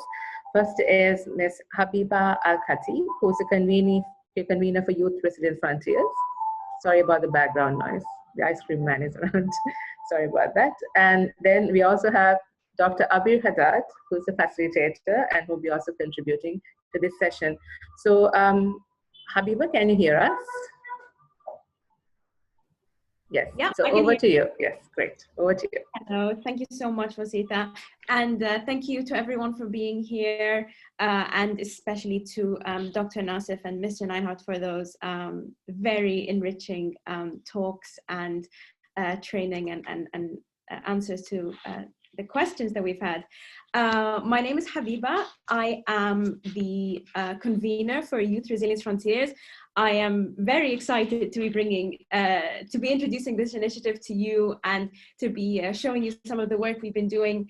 And so I will start off by introducing Youth Resilience Frontiers, what we're about, and how we're working with Resilience Frontiers and with these other organizations to really hopefully pioneer foresight thinking and global development on a holistic level among young people. And I will follow that by then asking everyone to engage in an interactive discussion in two parts. We'll be talking about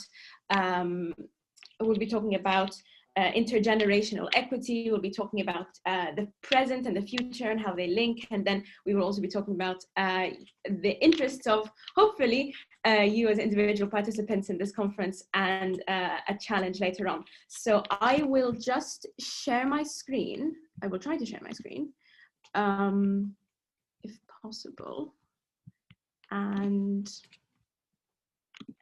I'm sorry, I'm just having a couple of issues sharing my screen, but I think After you've been made co-host, you should be identified. I've been made I've been made co-host, but it seems I'm having a small issue with the sharing screen. Habiba, does Abir have your presentation? Yes, has my presentation. Do you think, Dr. Haddad, could you please share your screen and bring the presentation up, and then perhaps I could lead in that way? I'm very sorry. Okay, I will try. I'm so sorry. I also apologize in advance if I drop out at any point. My Wi-Fi has been terrible. Clearly, I'm not having a very good technology morning at all. Okay, I got it. And now I try to share my screen.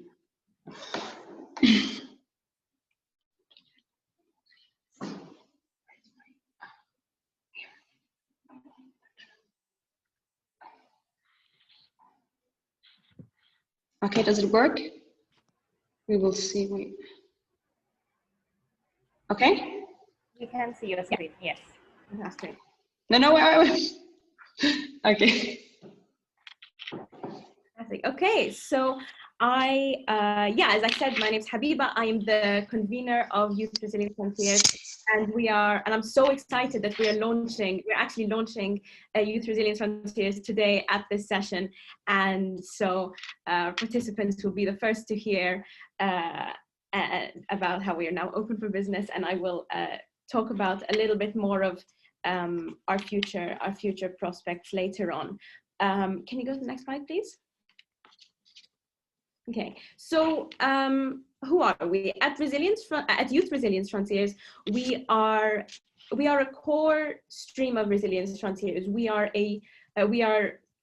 both slightly separate from Resilience Frontiers, but we are also a core stream of Resilience Frontiers, and we strive to hopefully be core contributors to the Resilience Frontiers intelligence process, to become a platform for young people to engage in foresight thinking on the cutting edge towards the expected global paradigm shifts of the next decade and post 2030, which is of course where our sustainable development goals are working towards.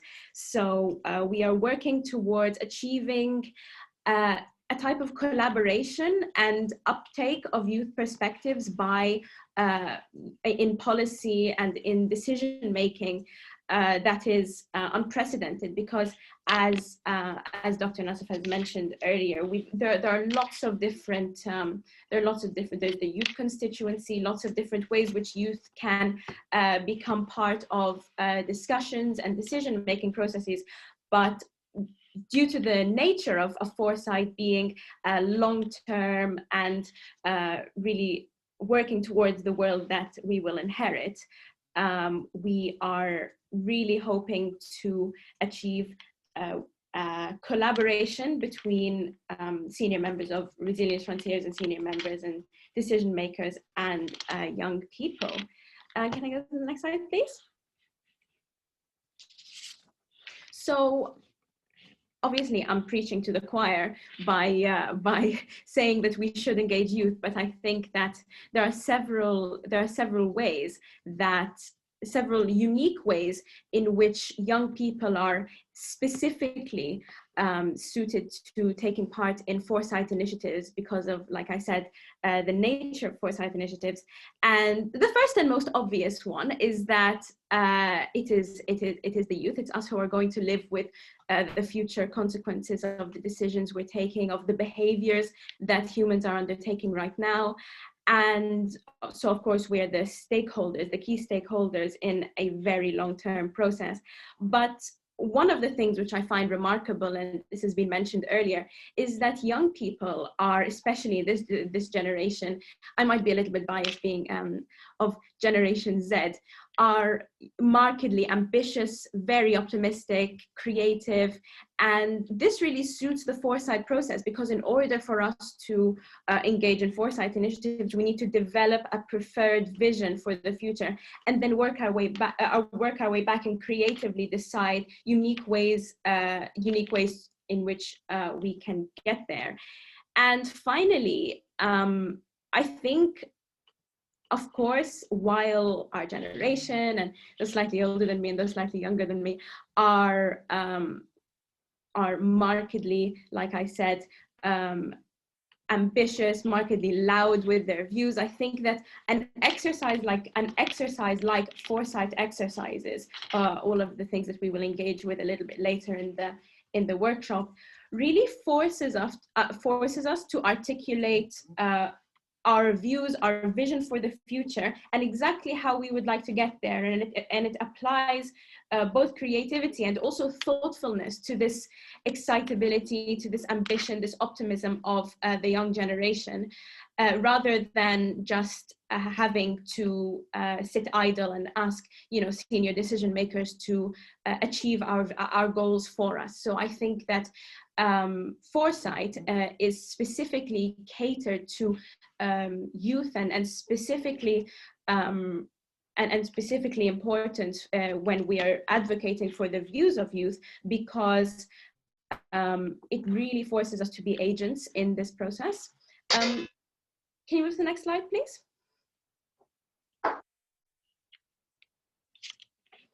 So when I first spoke to Dr. Nassif about starting Youth Resilience Frontiers, he made it very clear that the Resilience Frontiers process is not exclusive to climate change, which initially surprised me a little bit because of the UNFCCC being originating under the UNFCCC. And despite that, we still chose to conduct this session at a climate change forum because I think climate change really perfectly embodies all of the challenges which we are trying to meet and which Foresight processes are designed to tackle. So first of all, of course, the consequences of climate change are long-term. We are only going to be able to hopefully solve and prevent long-term problems by engaging this vision that we have for the future and then working back. And of course, there is of course an urgency to uphold Foresight processes because the consequences of climate change are potentially irreversible, as you all know. Secondly, secondly, foresight requires us to think outside the, we call them planetary boundaries, these structures that we've created for ourselves that are restricting our development, restricting our thinking, and forcing us to think in this, in an enclosed status quo. And because climate change doesn't respect our, national borders, it doesn't respect different states' views, political ideologies, anything like that, it really has posed a real challenge to our current structures. And of course, this is evident in how difficult it can be to enact climate policy. And finally, these climate risks are created by a massive range of production and consumption processes, and I will talk about that a little bit in the next slide. But climate change and climate change policy is going to affect every area of international and state domestic policies, which means that we really need to think critically, and we need to undertake this very complex collective thought process to try and think outside the box and solve these issues. Can you go to the next slide, please? So I stole this quote because it just opened my eyes. I think this is something that intrinsically everybody knows, but when I saw it written down a while ago, it made sense why something like climate change is so difficult and why it requires a foresight, this type of foresight initiative. I actually, because I'm sitting in front of my bookshelf, I have the book next to you. It's International Climate Change Law by Daniel Bodansky, Lavanya Rajamani, and others. And it says that climate change implicates virtually every aspect of a state's domestic policy: energy, agriculture, transportation, urban, and lots more. Education is something that we focus on a lot in Resilience Frontiers, public agency and ownership, this nature first global culture that you have heard Dr. Nasser speaking about earlier, as well as data, everything. So I am going to begin the interactive part of this session by asking you to think about this little starter question, and then we will start taking part in these discussions. Oh, I'm sorry, can you go back? Because of the question. Yeah, there we go. So very quick question to start everyone off. Can we please, could you answer this question? How are the thematic areas of this forum related to these policy areas? I'm sorry, there's a typo in there. If you can just have a think for a minute or so and then put your answers into the chat, it would be really nice to hear what you think. Of course, the thematic areas of this forum are climate change, disaster risk, biodiversity, oceans and coastal systems, and sustainable food systems, which you will all be, I think, working on one or more areas of these. So if you can think about how these areas are affected or do affect all sorts of, all areas of a state's domestic policies. It doesn't have to be included in the quote. I'd love to see your ideas in the chat. So let's just give that a minute or so.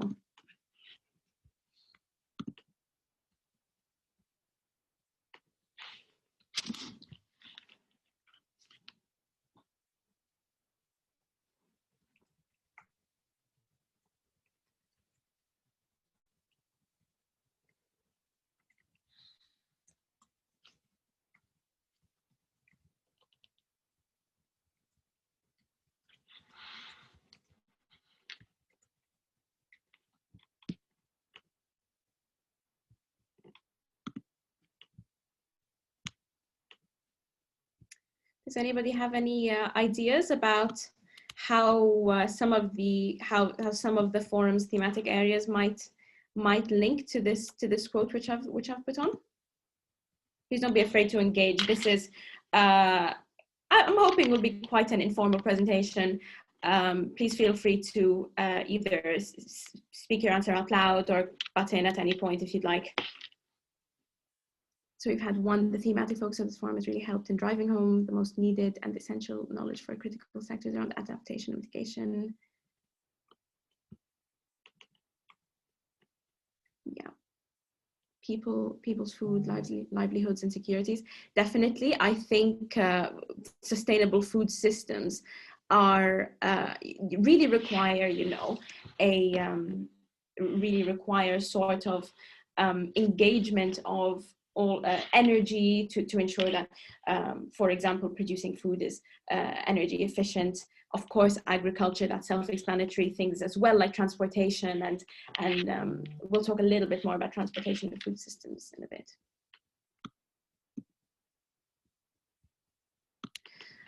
So I've just got an answer that says we must think of how to transport food while keeping carbon emissions low, urban planning which takes into account urban farming and peri-urban farming, and how agriculture can be improved to be more climate resilient by, for example, looking at climate resilient crops, rainwater harvesting, etc.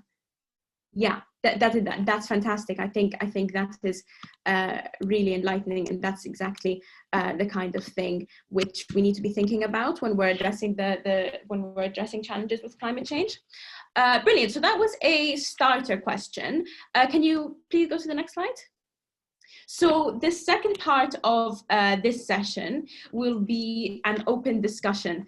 And what we will do is I'm going to, first of all, I'm going to give you some questions. And the first part, we're going to talk about ideas of intergenerational equity, which I think is very important to address both in any type of youth forum and also with regard to Foresight. And I like to think about intergenerational equity in two different ways. And then we also have, and then part two will be split up into two bits. This first section of part two will be an exercise on foresight and creativity and a chance for you to flex the theory of what Dr. Neinhardt presented in his Foresight training. So please do engage with the discussion as much as possible. The nature of Foresight means that there are no right answers, no wrong answers, and every idea that we come up to with today, it might not be completed, but it'll be something for you to take away and work on for the rest of this forum, and hopefully extending well into the future. So could we have the next slide, please? So the first idea I wanted to talk about is this idea of intergenerational equity. So the animation of this present, it was actually supposed to be an animation and I wasn't supposed to give you the answers. But looking at these two main ideas that I posed, the first idea of intergenerational equity, the first way we can think about it being intergenerational equity between the present, the current generation, and the future, and the second main idea being equity between youth and senior policy participants. So the first question I want to ask you is, how do you think this phrase is related to Foresight initiatives? Why am I thinking about intergenerational equity specifically with regard to this very special way of thinking? Again, I'll give about a minute for that, and then we could put the answers in the chat, and then the next session in the next section we will spend a lot more time on the questions and really discuss in some more depth. So I'll just give 1 minute for that if you want to write down any ideas you have in the chat box, or offer any answers out loud. I'm not exactly sure how the Zoom voice and muting and unmuting business is being coordinated, but do whatever you can.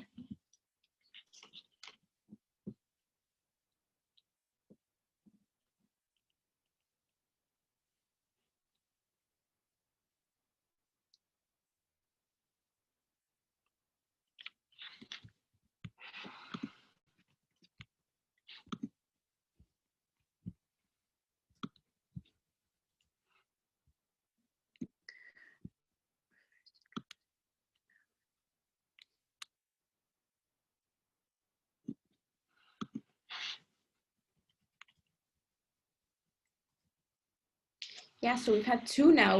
One of the first one being, I think, intergenerational equity refers to closing the power and knowledge gap between the older generations who control everything and us.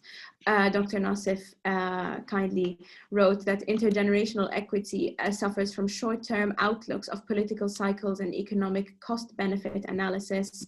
And the way we bridge it is to democratize all workplace and policy representation to stop token youth voices. I think that foresight initiatives are important to youth because they will be the ones who bear the impacts of climate change in the future. So I think that formal, non-formal and informal education on environment and climate change is important to ensure that youth are well prepared, not just with knowledge, but with the skills and capacity to be able to make the changes needed. I think, yes, I think these are fantastic ideas. Please keep them coming. And please do feel free to reference other people's points and discuss other people's points as the session goes along. We want to make this session as interactive and formal as possible. And I think I particularly share the view that the skills and capacity to be able to make the changes needed is really important when we're talking about foresight. And that's really what we're trying to do in Youth Resilience Frontiers, is to provide the skills and capacity to young people so that expertise, or a slight lack thereof of expertise and experience isn't used as a blockade to force younger people to, quote, wait their turn and to really be able to make a meaningful contribution to this kind of policy. Fantastic. So can we have the next slide, please? Oh, yeah, sorry, yes, no.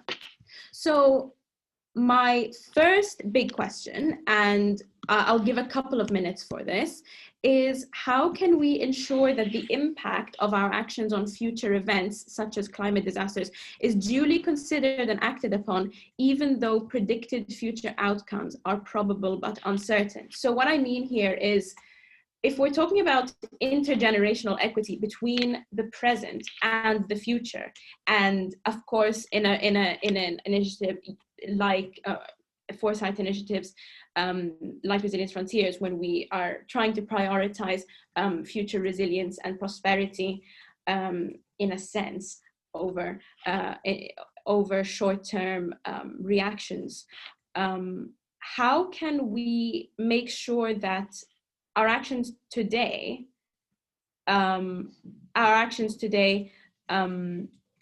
consider and act upon what the results might be in the future, and how can we ensure that the fact that these future outcomes aren't 100% certain don't hinder us from creating a better future. So if you can think of unique ways to come about this, possibly structural changes that we can that we might have to include in the future, please do put that in the chat and we can talk about it. I'll give that a couple of minutes.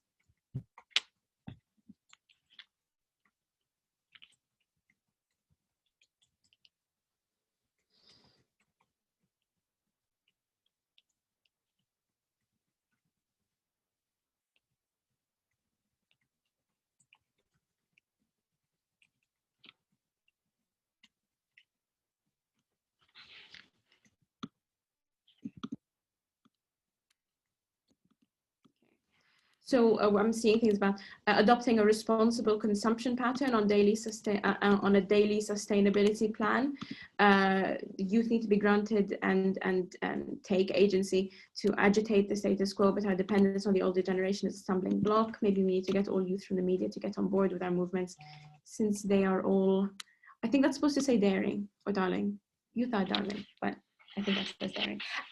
So yeah, what do we think? And please feel free to unmute yourself if you can, or put the answers in the chat. How might we need to change up our structures? What new structures might we have to implement in the future or currently to ensure that it's easier, for example, to adopt a daily sustainability plan? Easier, for example, like thank you, Khaled, for saying that we giving an example about getting youth on the media more, giving more media coverage to young people.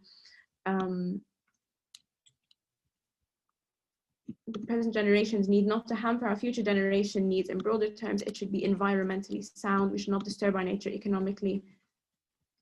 by economically vital impact.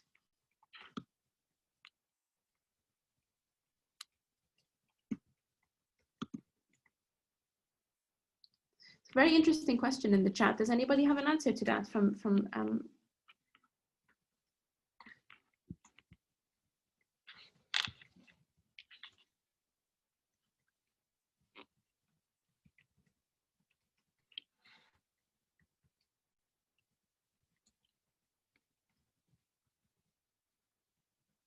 Fantastic. Okay. Very good. Very nice. Can we move on to the next slide, please? And again, if you have more, if there are more ideas, please feel free to continue to talk about this. Our next part of this section is to talk about equity between young and senior participants in discussions and policy and decision making. So I'd like you to think, because again, I'm preaching to the choir. I think we all know this. Young people are creative and ambitious, and almost because there is less experience and expertise and rank and role than senior policy participants, we are more able to think in a flexible way. We are less constrained by the systems that exist today, because we've literally been in them for less time. So I'd like you to try and exercise that. And I'm asking you to think of a unique way in which we might be able to design platforms. How could we structure platforms like Youth Resilience Frontiers, like Youngo, like youth constituencies and youth initiatives, to ensure that the participation and contribution to policy and decision making is meaningful and more than you might say just symbolic. So really meaningful and really informing the decisions that our senior policy participants take.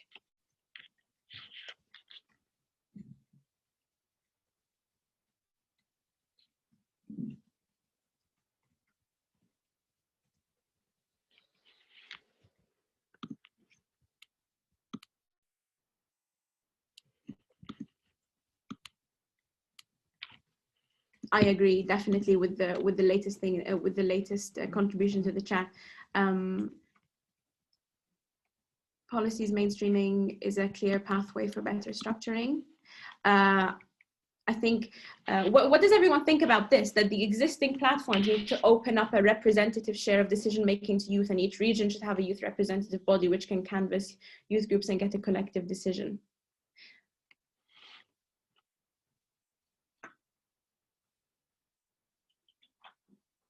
Yeah, so something that Dinethra said, I'm sorry, I hope I'm pronouncing that right, is that yeah, the current policy making processes, that this might not be unique, having a youth body, but if there were, I'm just thinking aloud, if there were possibly rules that we could ask to be put in place that benefit us today and benefit the future, to ensure that youth contributions are upheld, are uptaken. This is hopefully exactly what we're trying to do in Youth Resilience Frontiers. Why must we be burdened by saving the world? That's a very good question. Okay, anything else? Does anybody else have anything to add?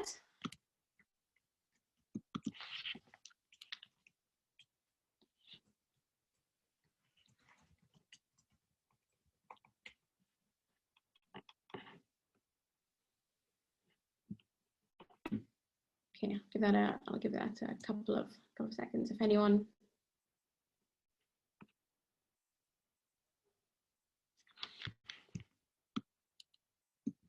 Okay. Okay, if there are any more ideas on this question, then we can then please do feel free to speak in the chat, and I will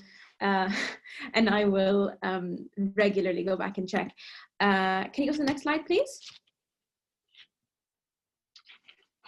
Brilliant. So, sorry. Now I would really like to make this, to give you a foresight and creativity exercise and cater it to your work, what interests you personally, each and every participant here. So I'm gonna, I think for this exercise, it would be great if you had a paper and pen just to scribble something down, or maybe use your notes app on your phone or your computer or something. And what we're going to do is I'm gonna ask you to both apply this idea of creativity, this idea of taking really unique stances, to, as well as your foresight training from earlier on today, and hopefully lessons from our keynote speech, and apply that to examples which interest you. I know that everyone here works, I think, on one of the 4 or more thematic areas of the forum, or climate change, environment in general. But there are no right answers. Please do take this next exercise as a chance to flex what you're really interested in, and to develop your own work.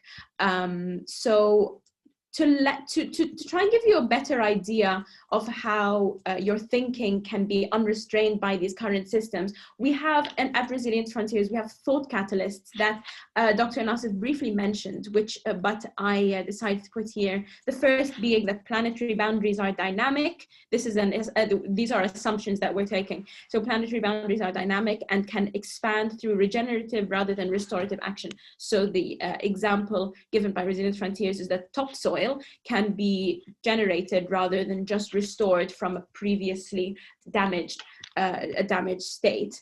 Another way to think about these planetary boundaries being dynamic applies to our second one, which is that today's systems may be irrelevant to tomorrow's systems. Today's national boundaries, today's system of organization might be irrelevant to how our system is going to look like in the future. And you are more than allowed to take these assumptions and use these assumptions to really allow your thinking to go unrestrained. An example, again, given by Resilience Frontiers, is that future food systems, if we're talking about sustainability in food, we might have completely different ways of transporting, and our future food systems might not have to rely so much on current ways of transporting, cars, lorries, etc.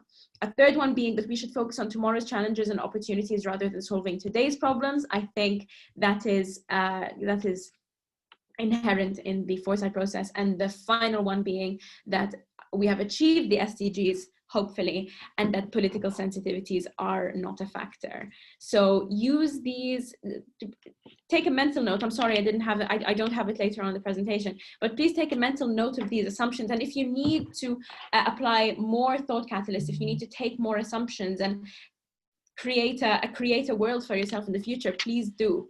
So can we have the next slide, please?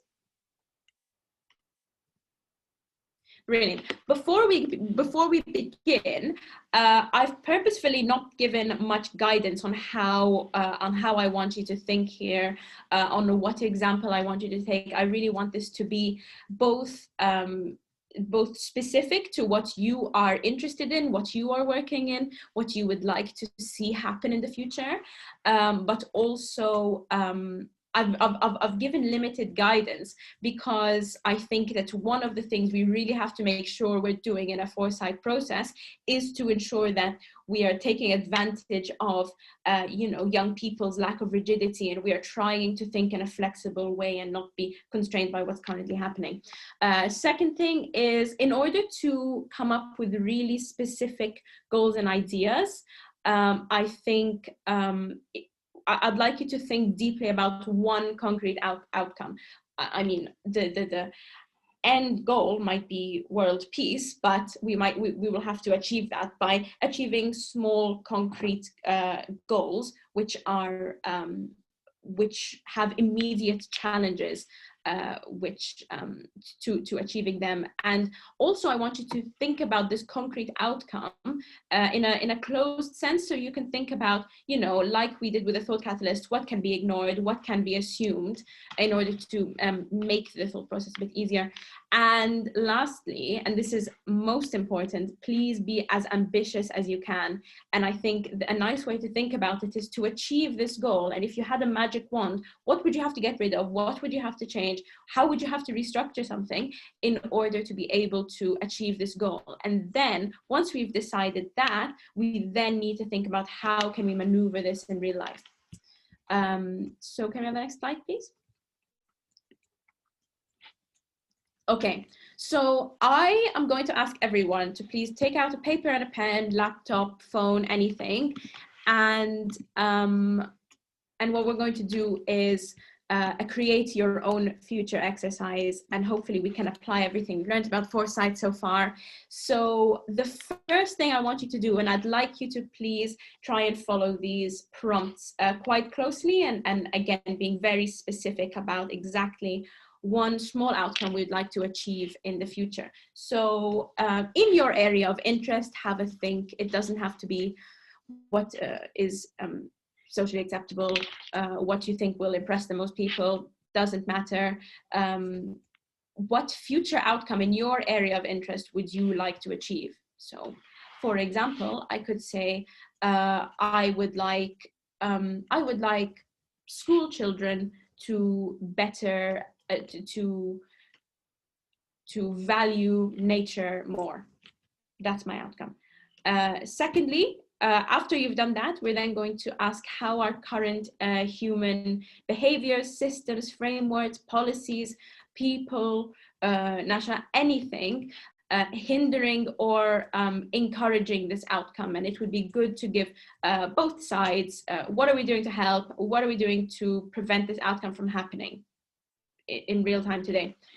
After that, we then want to, this is where you really get to think outside the box and have a think about whether reaching this outcome requires you to take a different approach. And again, think about your magic wand. What are you fixing? What are you getting rid of? What are you restructuring? And once you do that, this is where we need to find a unique way in which we can, you know, do the magic wand thing, change the structure. How can we really implement it? What is unique? What hasn't been tried before, which you might like to try?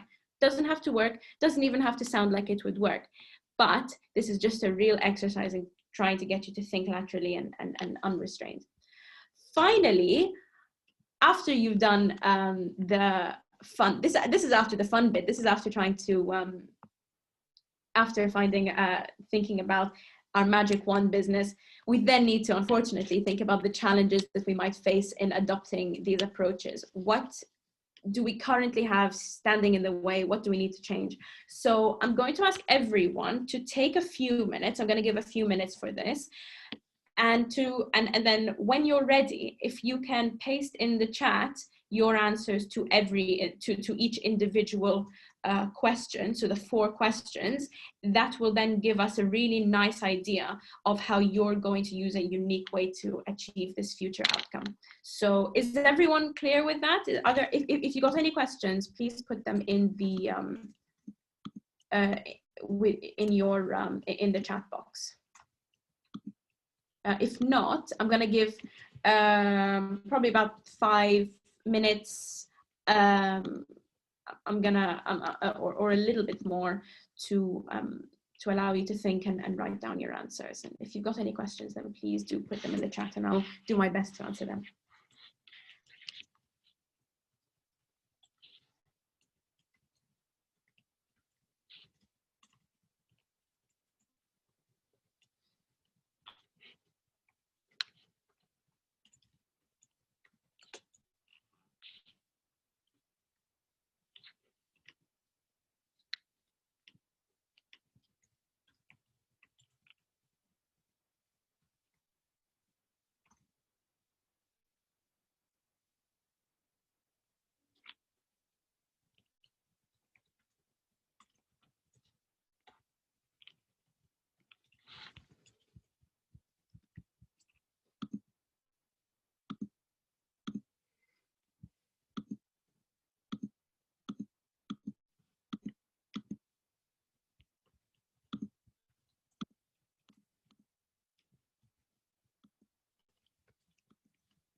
excuse me, sorry.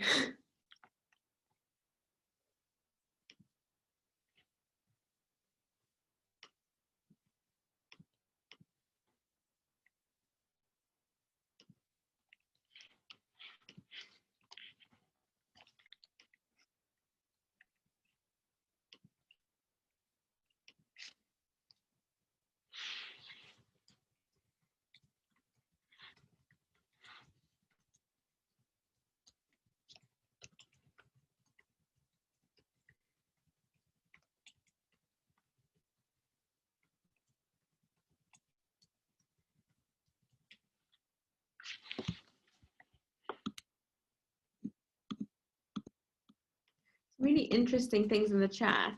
Does anyone have any other contributions? Or are you, I'll give 1 more minute for contributions to this. It would be lovely to get as many contributions as possible according to this structure before we then move on to the next part. So I'll just give a minute for that, and then hopefully we'll have an influx of participation.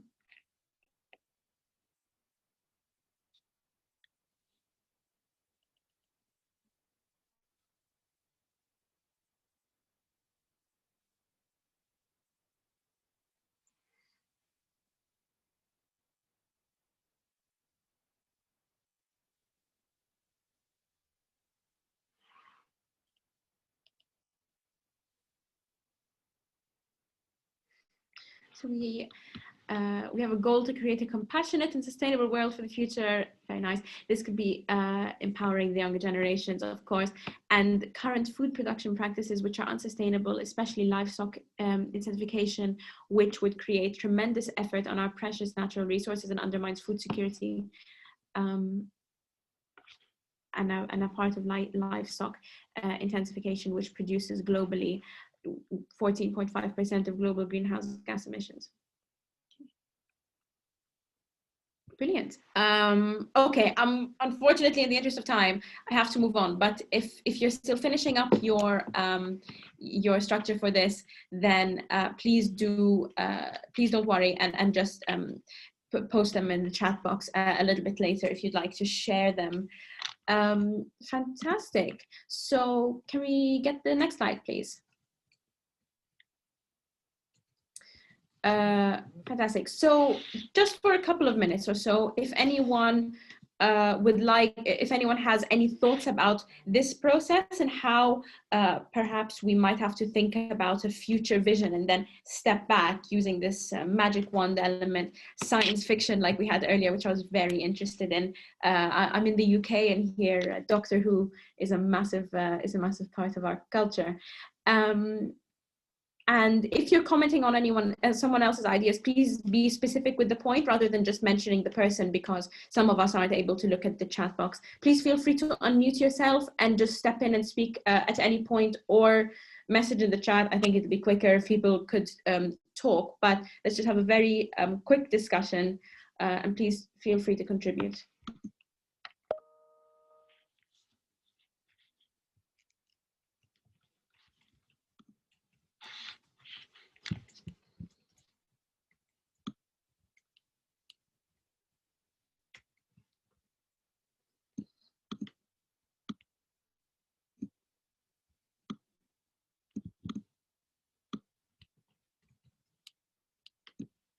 I think the challenge the challenge that was mentioned about there being a bit of confusion as to what is sustainable within the government and country is a very good point. I think some people see things like sustainability education and sustainable finance and all that. You're like, what?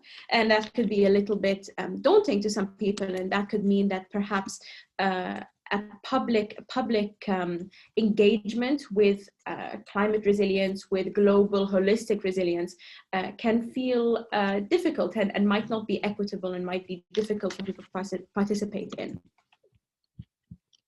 Anything else that anyone would like to add? Sorry about that.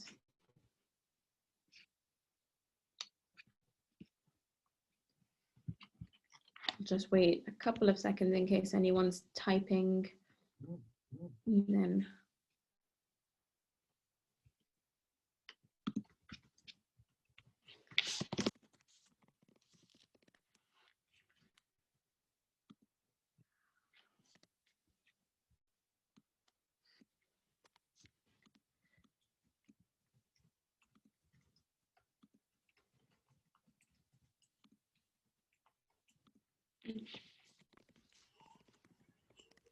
Hi, Habiba.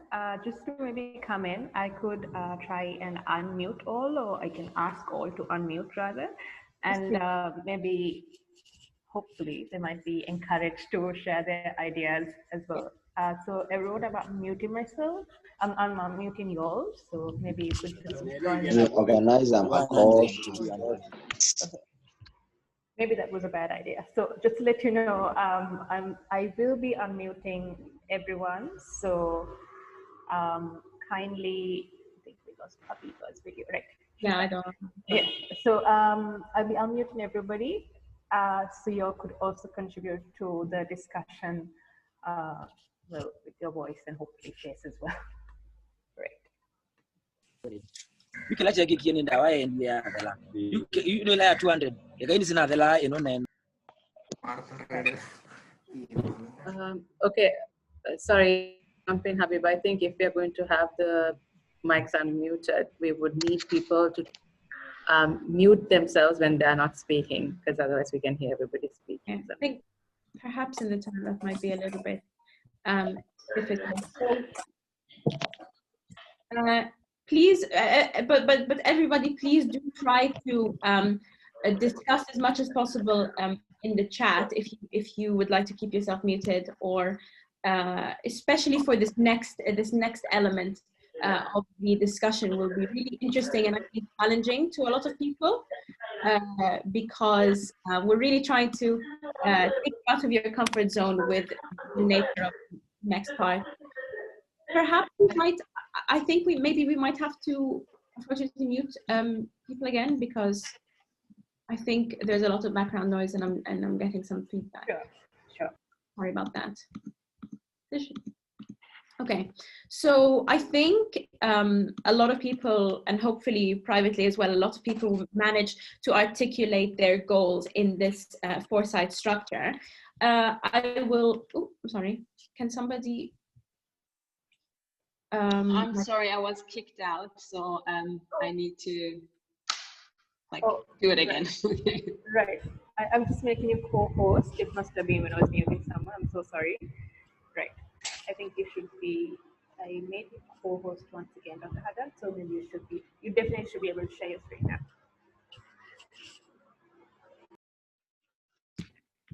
Hopefully.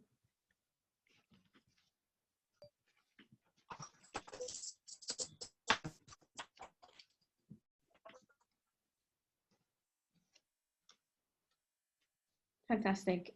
Thank you so much, Dr. Haddad. Do you think, so yes, again, please, this is an interactive discussion.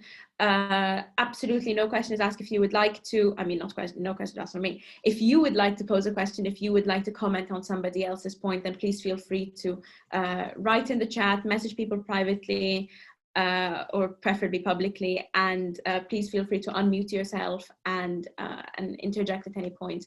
Can we get the next slide, please?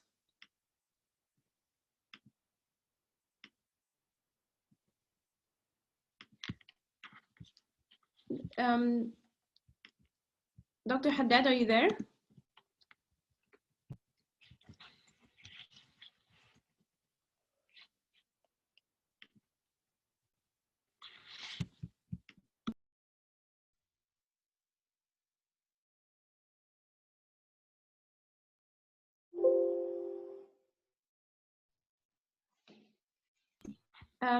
Dr. Haddad, are you there?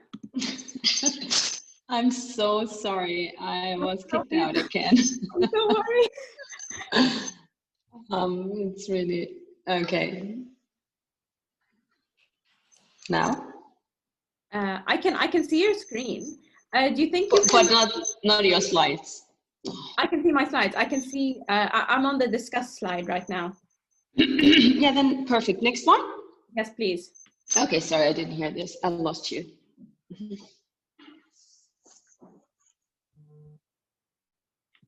In order to achieve a better world, we need to fix tech and Zoom. Outlandish idea. Maybe we can create a cross-country WhatsApp Notion or Trello group to keep the momentum of the discussions, share articles, links, and opportunities in order to strengthen self-operations. I think that's fantastic. And I think one of the biggest things that we're focusing on in Resilient Frontiers is equitable access to people all over the world to big data and artificial intelligence and algorithms, so that big data, in a sense, could be a public good for people all over the world to contribute to and to use in their own work, in their own development, so that in a sense, data is truly without boundaries. I'm seeing lots of excitement in the chat. I'm very happy about that. There we go.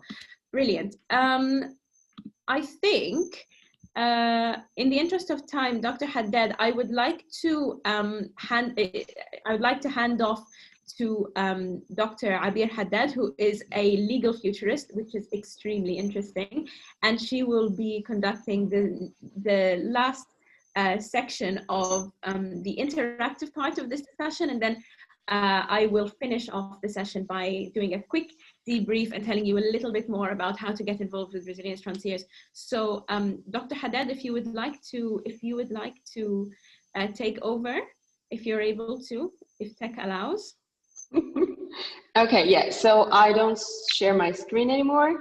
Is it okay? And I can open my video so you can at least see me. Do you hear me good? Yes, we can hear you, Dr. Haddad. Oh, perfect.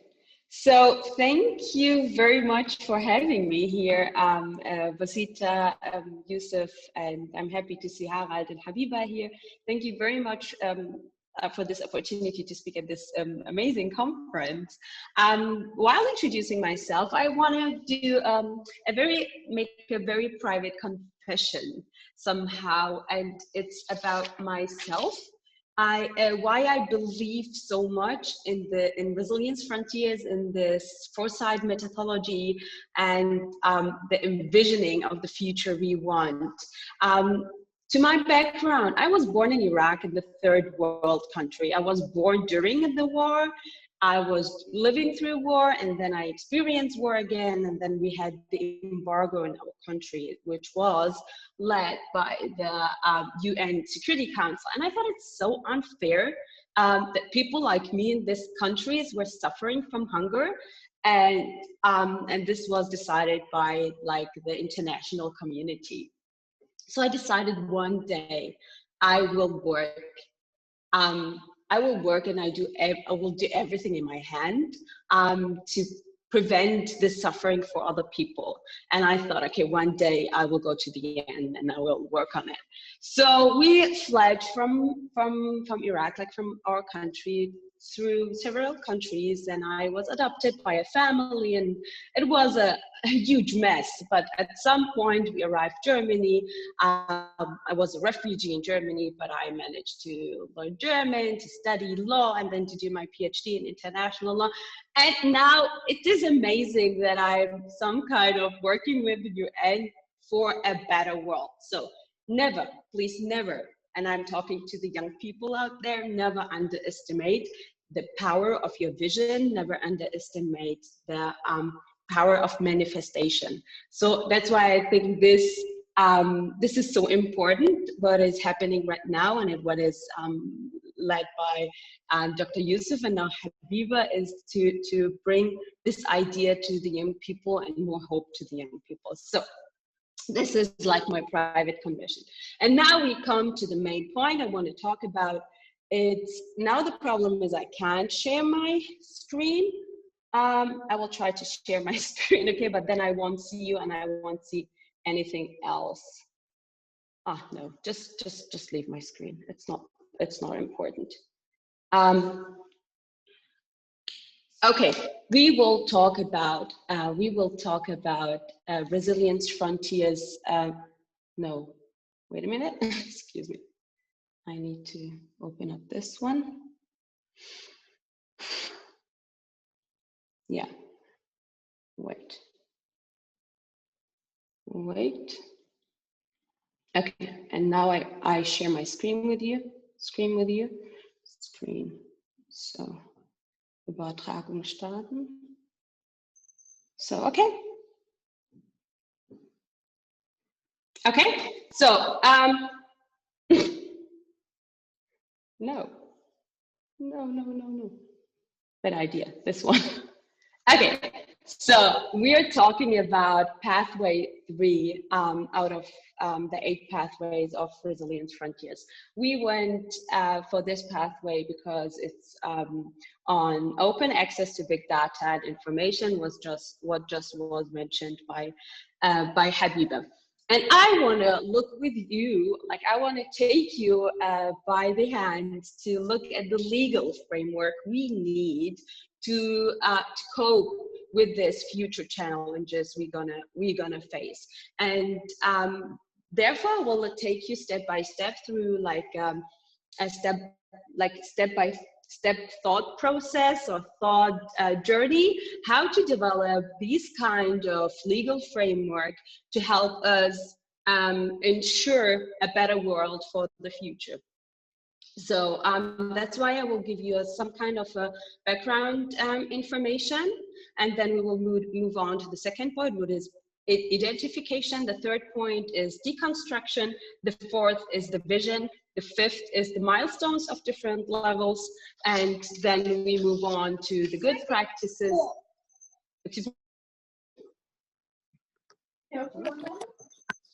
Okay, somebody is unmuted. And then the concrete actions we need. Okay, I will move on. So some kind of a background information, very, very briefly, and to the point of identification. Like, I need you to some kind of understand what's the challenge in creating legal framework for all these problems we're talking about, or the future challenges. It's not only that these challenges themselves are very, very huge. Facing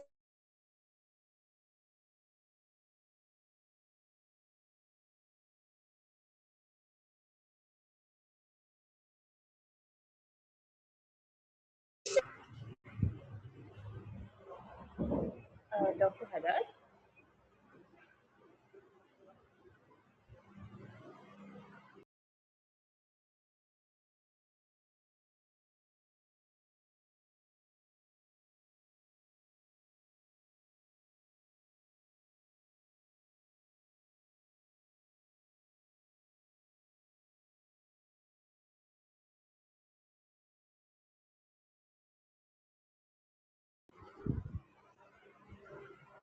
Hello, Abir, can you hear us?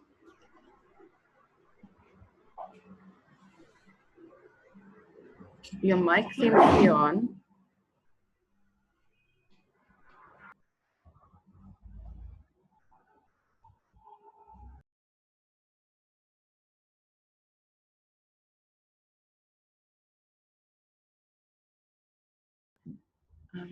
Okay, so Habiba, if you can hear us, maybe you could take over if that's an option, or check with Abir if she's connected. Yeah, I could. I don't have the presentation, but I will I mean, I do have the presentation, but I unfortunately cannot change my share my screen. But I will open up the presentation, and I can hopefully talk through what Dr. Haddad was planning to go through until she can come back. So what we're looking at here is the third pathway of Resilience Frontiers, and that is establishing, hopefully, a legal framework for open access to big data and information. So pathway 3, as a quote, entails ensuring universal, equitable coverage of and open access to big data and information and related benefits to human well-being. That's straight from Resilience Frontiers. And to do this, we need to think about the current structures we have. And this is, I think, personally, a very interesting legal challenge. And I think that over the past 10 years or so, with the inauguration of the with the Paris Agreement, it's really shown us that legal frameworks, which are obviously built on our present day current structures, are really, we really need to adopt a different sort of future view for exactly what we envision in order to work backwards and try to structure our legal frameworks around that future goal, rather than resorting to permanently being enclosed by these legal frameworks. So we need to do a little bit of a background assessment, and unfortunately I don't have the slide, but we have two main components. We have two main components when we are assessing current and future legal frameworks. We have international law, which entails international criminal law, economic agreements, international treaties, and so on. And then we have national law, which entails national criminal law, domestic criminal law, civil law being between contracts and businesses, private businesses, ownership of property, all sorts of things, and public law being law for the constitution, administration, and implementing domestic law. Hi. I'm back again. What did you hear? Like, I think I was lost for a long time. I'm sorry, you disappeared a while ago. I've been. When did I disappear? I didn't recognize. We were just talking about Pathway 3, and then I just went on to talk a little bit about Pathway 3 and the background assessment and assessing Perfect. International law, national law. So if you'd like to take over. Perfect. Thank you very much. I'm sorry. I was just talking, and then I realized, okay, nobody's there. But that's good. Yeah, you introduced Pathway 3, and I was talking about that, especially to Pathway 3, like the data is collected about us. We know that Facebook, Amazon, and all of these countries, they have all the data about us. And collective, huge amount of data, which can be used for the good, but can be used for example, for manipulation or control, as seen now, for example, in China, where Huawei developed apps, especially for monitoring Uyghurs, and this is how the government decides who gets into the concentration camps or not. So this is the challenges we're facing right now, but this is not our point. Our point is the challenges we're going to face in the future too, because we're thinking forward. So what are the challenges we're going to face in the future? Like, now they have data about us, what we do, what we buy, and where we'll live, but in the future, for example, that data about our emotions, about our feelings, about our beliefs will be collected, and this could be used against us or for us, we don't know. So which steps do we need to take? So, and this is how we do it. We identify the problem. This is what I just somehow tried to get to you and a glimpse of, and what is the effect of what is happening now, and what could be in the future, for example, what could be the future challenges. What could the future challenges be? You need to think very much forward. How would it look like in 10 or 20 or 30 years if it keeps like this? So when we come to the second point, the deconstruction, like, feel free to write down your thoughts which came through, because I due to the time I won't take a break and let you engage, because we're running out of time. So deconstruction means define affected areas or people, or the levels and the actors and the decision makers. Like, if you think of this topic of big data or collective data information and like the access to it, what do you think, who are the decision makers in this field? Who are the players in this field? Who are the people who are affected by, for example, we, the people, but what is causing the challenge, or who is causing the challenge? Like, you need to give yourself a ask yourself these questions step by step to define where's the the points to act. The most important is like who are the decision makers. Then we move on to the vision. Like the vision is, I want you to think about a world in 10 or 20 or 30 years, like the exercise Harald did with you very, very nicely. The world you envision in a very positive way, not the world I just described to you, just a glimpse of what could be.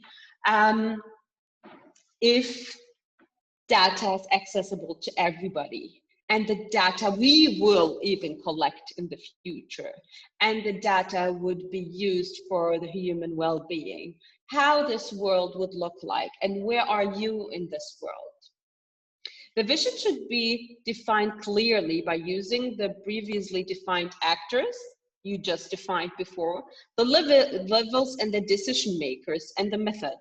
How does it look like, the future you envision, and what laws would be there, like some kind of the action behind the law. So I will move on to the next step, which is the milestones of different levels. The milestones should be clarified, and this is where my last slide comes in. I can't show you right now, I'm sorry. I can share my slide with you.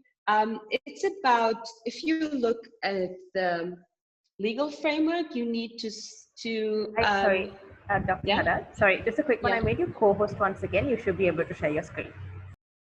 Okay. But I think then I will drop off. This is my problem. Okay, I will try, and when I drop off, please excuse. No, this one.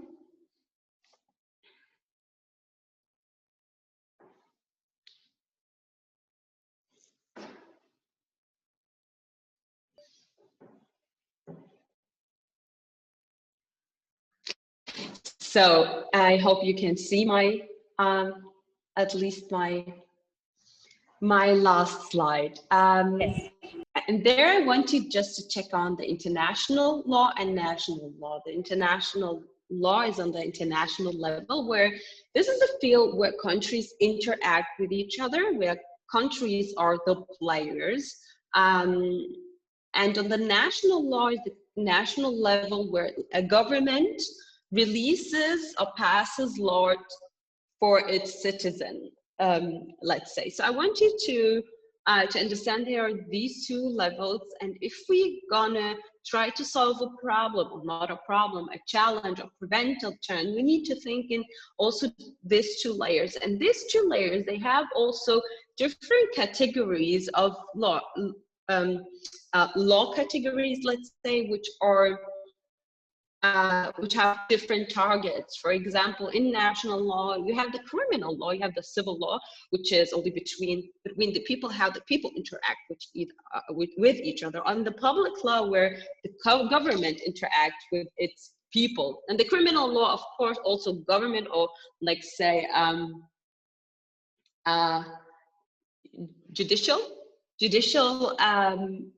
sector with the people. So if you think of pathway 3, and if you think of big data, and if you think of access to information, I need you to think in every single category, in every single layer, what should be changed, or what should be then in 10 or 20 years?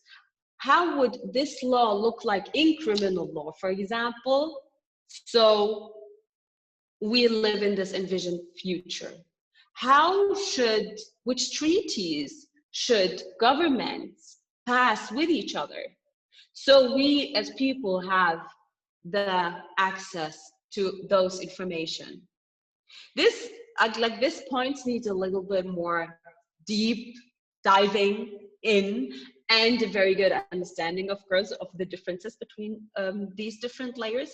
But if you want to put this in your head, if you want to understand this, I want you, if you go tomorrow, walk through your streets, and then you have an idea, then to think in these different layers, and this, criminal law should be changed like this. Civil law should be changed like this. Because why is it so important? And I'm getting off track a little bit. Why is it so important? You just think, oh, okay, I'll stop sharing my screen. Okay. Why is it so important? You think, okay, I have nothing to do with law, and this is something only for lawyers. The problem is that governments, they interact, they act like this is the language of the government. It is law. Law is where we put our values, and this is how we express our values. This is how we express what we want to be legal and illegal. That's why is law so very much important. You can have the best ideas, and you can have the best NGOs with the best vision in mind for humankind, but if the law doesn't allow it to work as it should, you won't get anywhere. So that's why, and because it's so important, you as young people, you as the people, you can have impact on by raising your voice, by electing the right people if you have elections in your country, what we didn't had back then. So raising awareness for how laws could be changed for a better future is really important to me, of course, because then you would be, you would be more aware of what is possible and how to put pressure on certain governments or for certain parties. So this is just a little exclaimer. If we move on, like with the methodology, we would be then in point 6, the good practices, to define where are good practices in other countries, for example, how they dealt with big data, but till now we don't have any good practices, honestly. And then in the 7th point, you would define clear actions for the future to take. And then this is where the work starts. Then you start like pushing towards these concrete actions for the future. Okay, I hope I just could give you a little introduction on how to develop legal frameworks for a better future. And I hope you have a small idea, and if you move if you move on with your life somehow of thinking about it, and then try to take some action towards the right laws. Thank you. Fantastic. Thank you so much, Dr. Haddad. Thank you. That was enlightening and very inspirational with your story. Do you think you might be able to perhaps get my PowerPoint back up? I'm so sorry. I'll try. Wait. I think if we take anything away from this session, it'll be that technology is how we are going to present, because we wouldn't be able to have these meetings otherwise.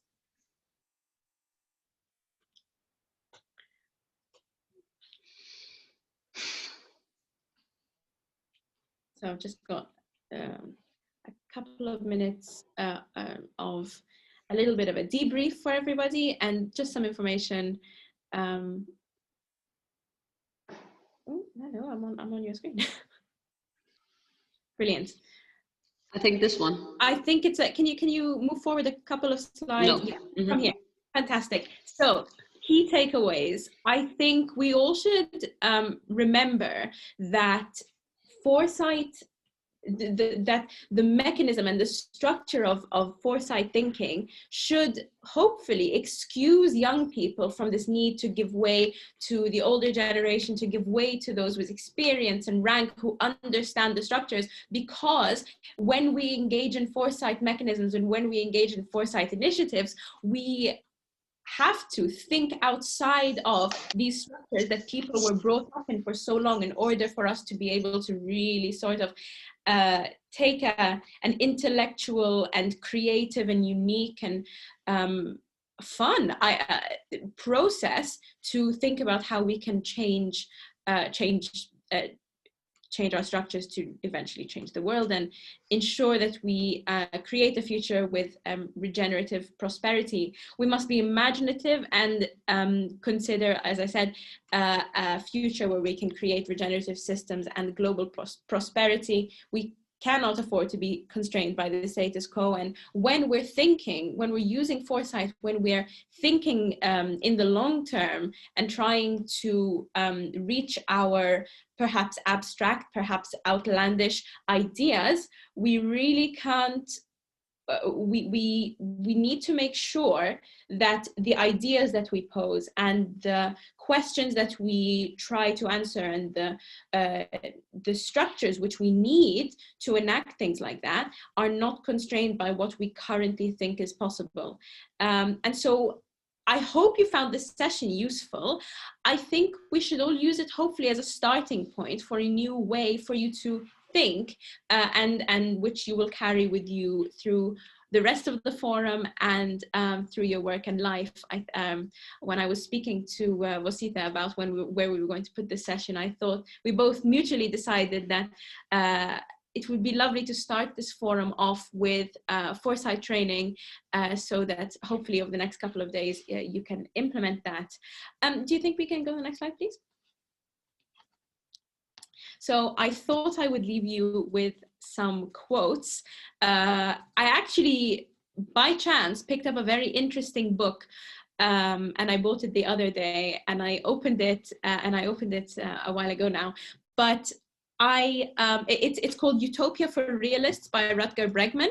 And so my first quote to leave you with is, what we need are alternative horizons that spark the imagination, conflicting utopias, utopia being this outlandish, almost, it actually translates to, one of its translations is not there, but this utopia being a paradise world, what we would envision as being a perfect world. But when people disagree on these utopias, these conflicting utopias, that is where we have democracy and that is where we can do the most good for the most amount of people. And without wide-eyed dreamers, without utopia, we are lost. My next quote is from Bertrand Russell, who is a British philosopher, who says, "It is not a finished utopia that we ought to desire, but a world where imagination and hope are alive and active." This also reminds me, I don't know if anyone here is into like political science, international relations, but an essay called The End of History by Francis Fukuyama, where he echoes the same thing. It's very interesting. Which really shows that the systems that we currently have, even if we think, you know, they work out today, that is not what we ought to desire. We really should be able to be creative and imagine and hope. And I think the younger generation are, again, markedly optimistic in this. And finally, Oscar Wilde said, "A map of the world that does not include utopia is not worth even glancing at, for it leaves out the one country where humanity is always landing." So I think that was very nice, literary genius. Can we go to the next slide, please? Brilliant. So again, I am really excited to have been able to introduce Youth Resilience Frontiers to you today. I am, as I said, my name is Habiba. I am the convener of Youth Resilience Frontiers, and we will be working to develop skills, develop foresight skills, and to be able to really have youth members engage with the Resilience Frontiers intelligence process in a very holistic manner across lots of different sectors, lots of different areas. So our own intelligence process and our own training and skills building process will begin with a forum at the beginning of February 2021. Of course, everybody who is in this forum is more than welcome and capable of joining us. So if you would like to participate, if you found this session interesting or would like to know more, then please visit youthrf.org. To register your interest. There's a form there, and if you would like to get in touch with me personally, and please do, if you have any ideas, just like we had a fantastic contribution earlier from Khaled, which about you know, cross-boundary communications between people and youth to be able to come up with ideas, anything like that, please do feel free to email me. I think if you have to take a picture, my email is habiba.alkhatib@youthrf.org. And yeah, thank you so much to everyone for participating in this session, and massive thank you to Dr. Haddad, huge thank you to Vasitha, everyone at SLYCAN, and of course, Dr. Nassif at UNFCCC and the founder of Resilience Frontiers, and Dr. Neinhardt for the fantastic training that we had today. Yeah, thank you so much. I think I will hand back off to SLYCAN now. Thanks, Habiba, and thanks, Dr. Haddad. That was a fantastic session, and I'm so glad that we decided to actually start on this. I think it is definitely the right for this session. It's definitely the right part to go on. Thank you once again for taking the time, and we really hope that you could join us for the next few days as well, and also maybe engage more with the participants here. I think this is a good place to start the discussion, and the next 3 days will be no doubt really great. And also thank you very much to Dr. Yusuf Nassif and everyone else at Resilience Frontiers who made this session possible, as well as to Mr. Harold, who joined us and shared his expertise. Thank you very much once again. And to let everyone know, this is just the start of the Youth Forum. We have many more sessions lined up for today. So, oops, we just had the power cut. So sorry about that. Just to let you know, there is a start of the youth session. We have another session in about 45 minutes. So for those here in the Southern Hemisphere, maybe you could go have some tea. Those up in Europe, we could have some lunch, and join us in about 45 minutes for a keynote address with Ms. Claire Newman. She is the Action Empowerment Unit Lead for ACE at the UNFCCC Secretariat. And then we will also have a presentation of all of the proposals that were submitted. We have pictures that the proposals submitted, those who submitted proposals are ready to present. So it's going to be a very eventful day. Then we also have another session on initiating climate action, where we have panelists from Ghana, India, Berlin, and also from the Maldives, if I'm not mistaken. So we're just getting started, and I encourage all of you all to join us. The links to the sessions are up on our Twitter, up on our Facebook, and if you haven't signed up already, just drop your email address. We could also email them to you. Oh, the power's back on. So thank you, everybody, and we will see you again in about 40 minutes time. Thank you very much, and speak to you all soon.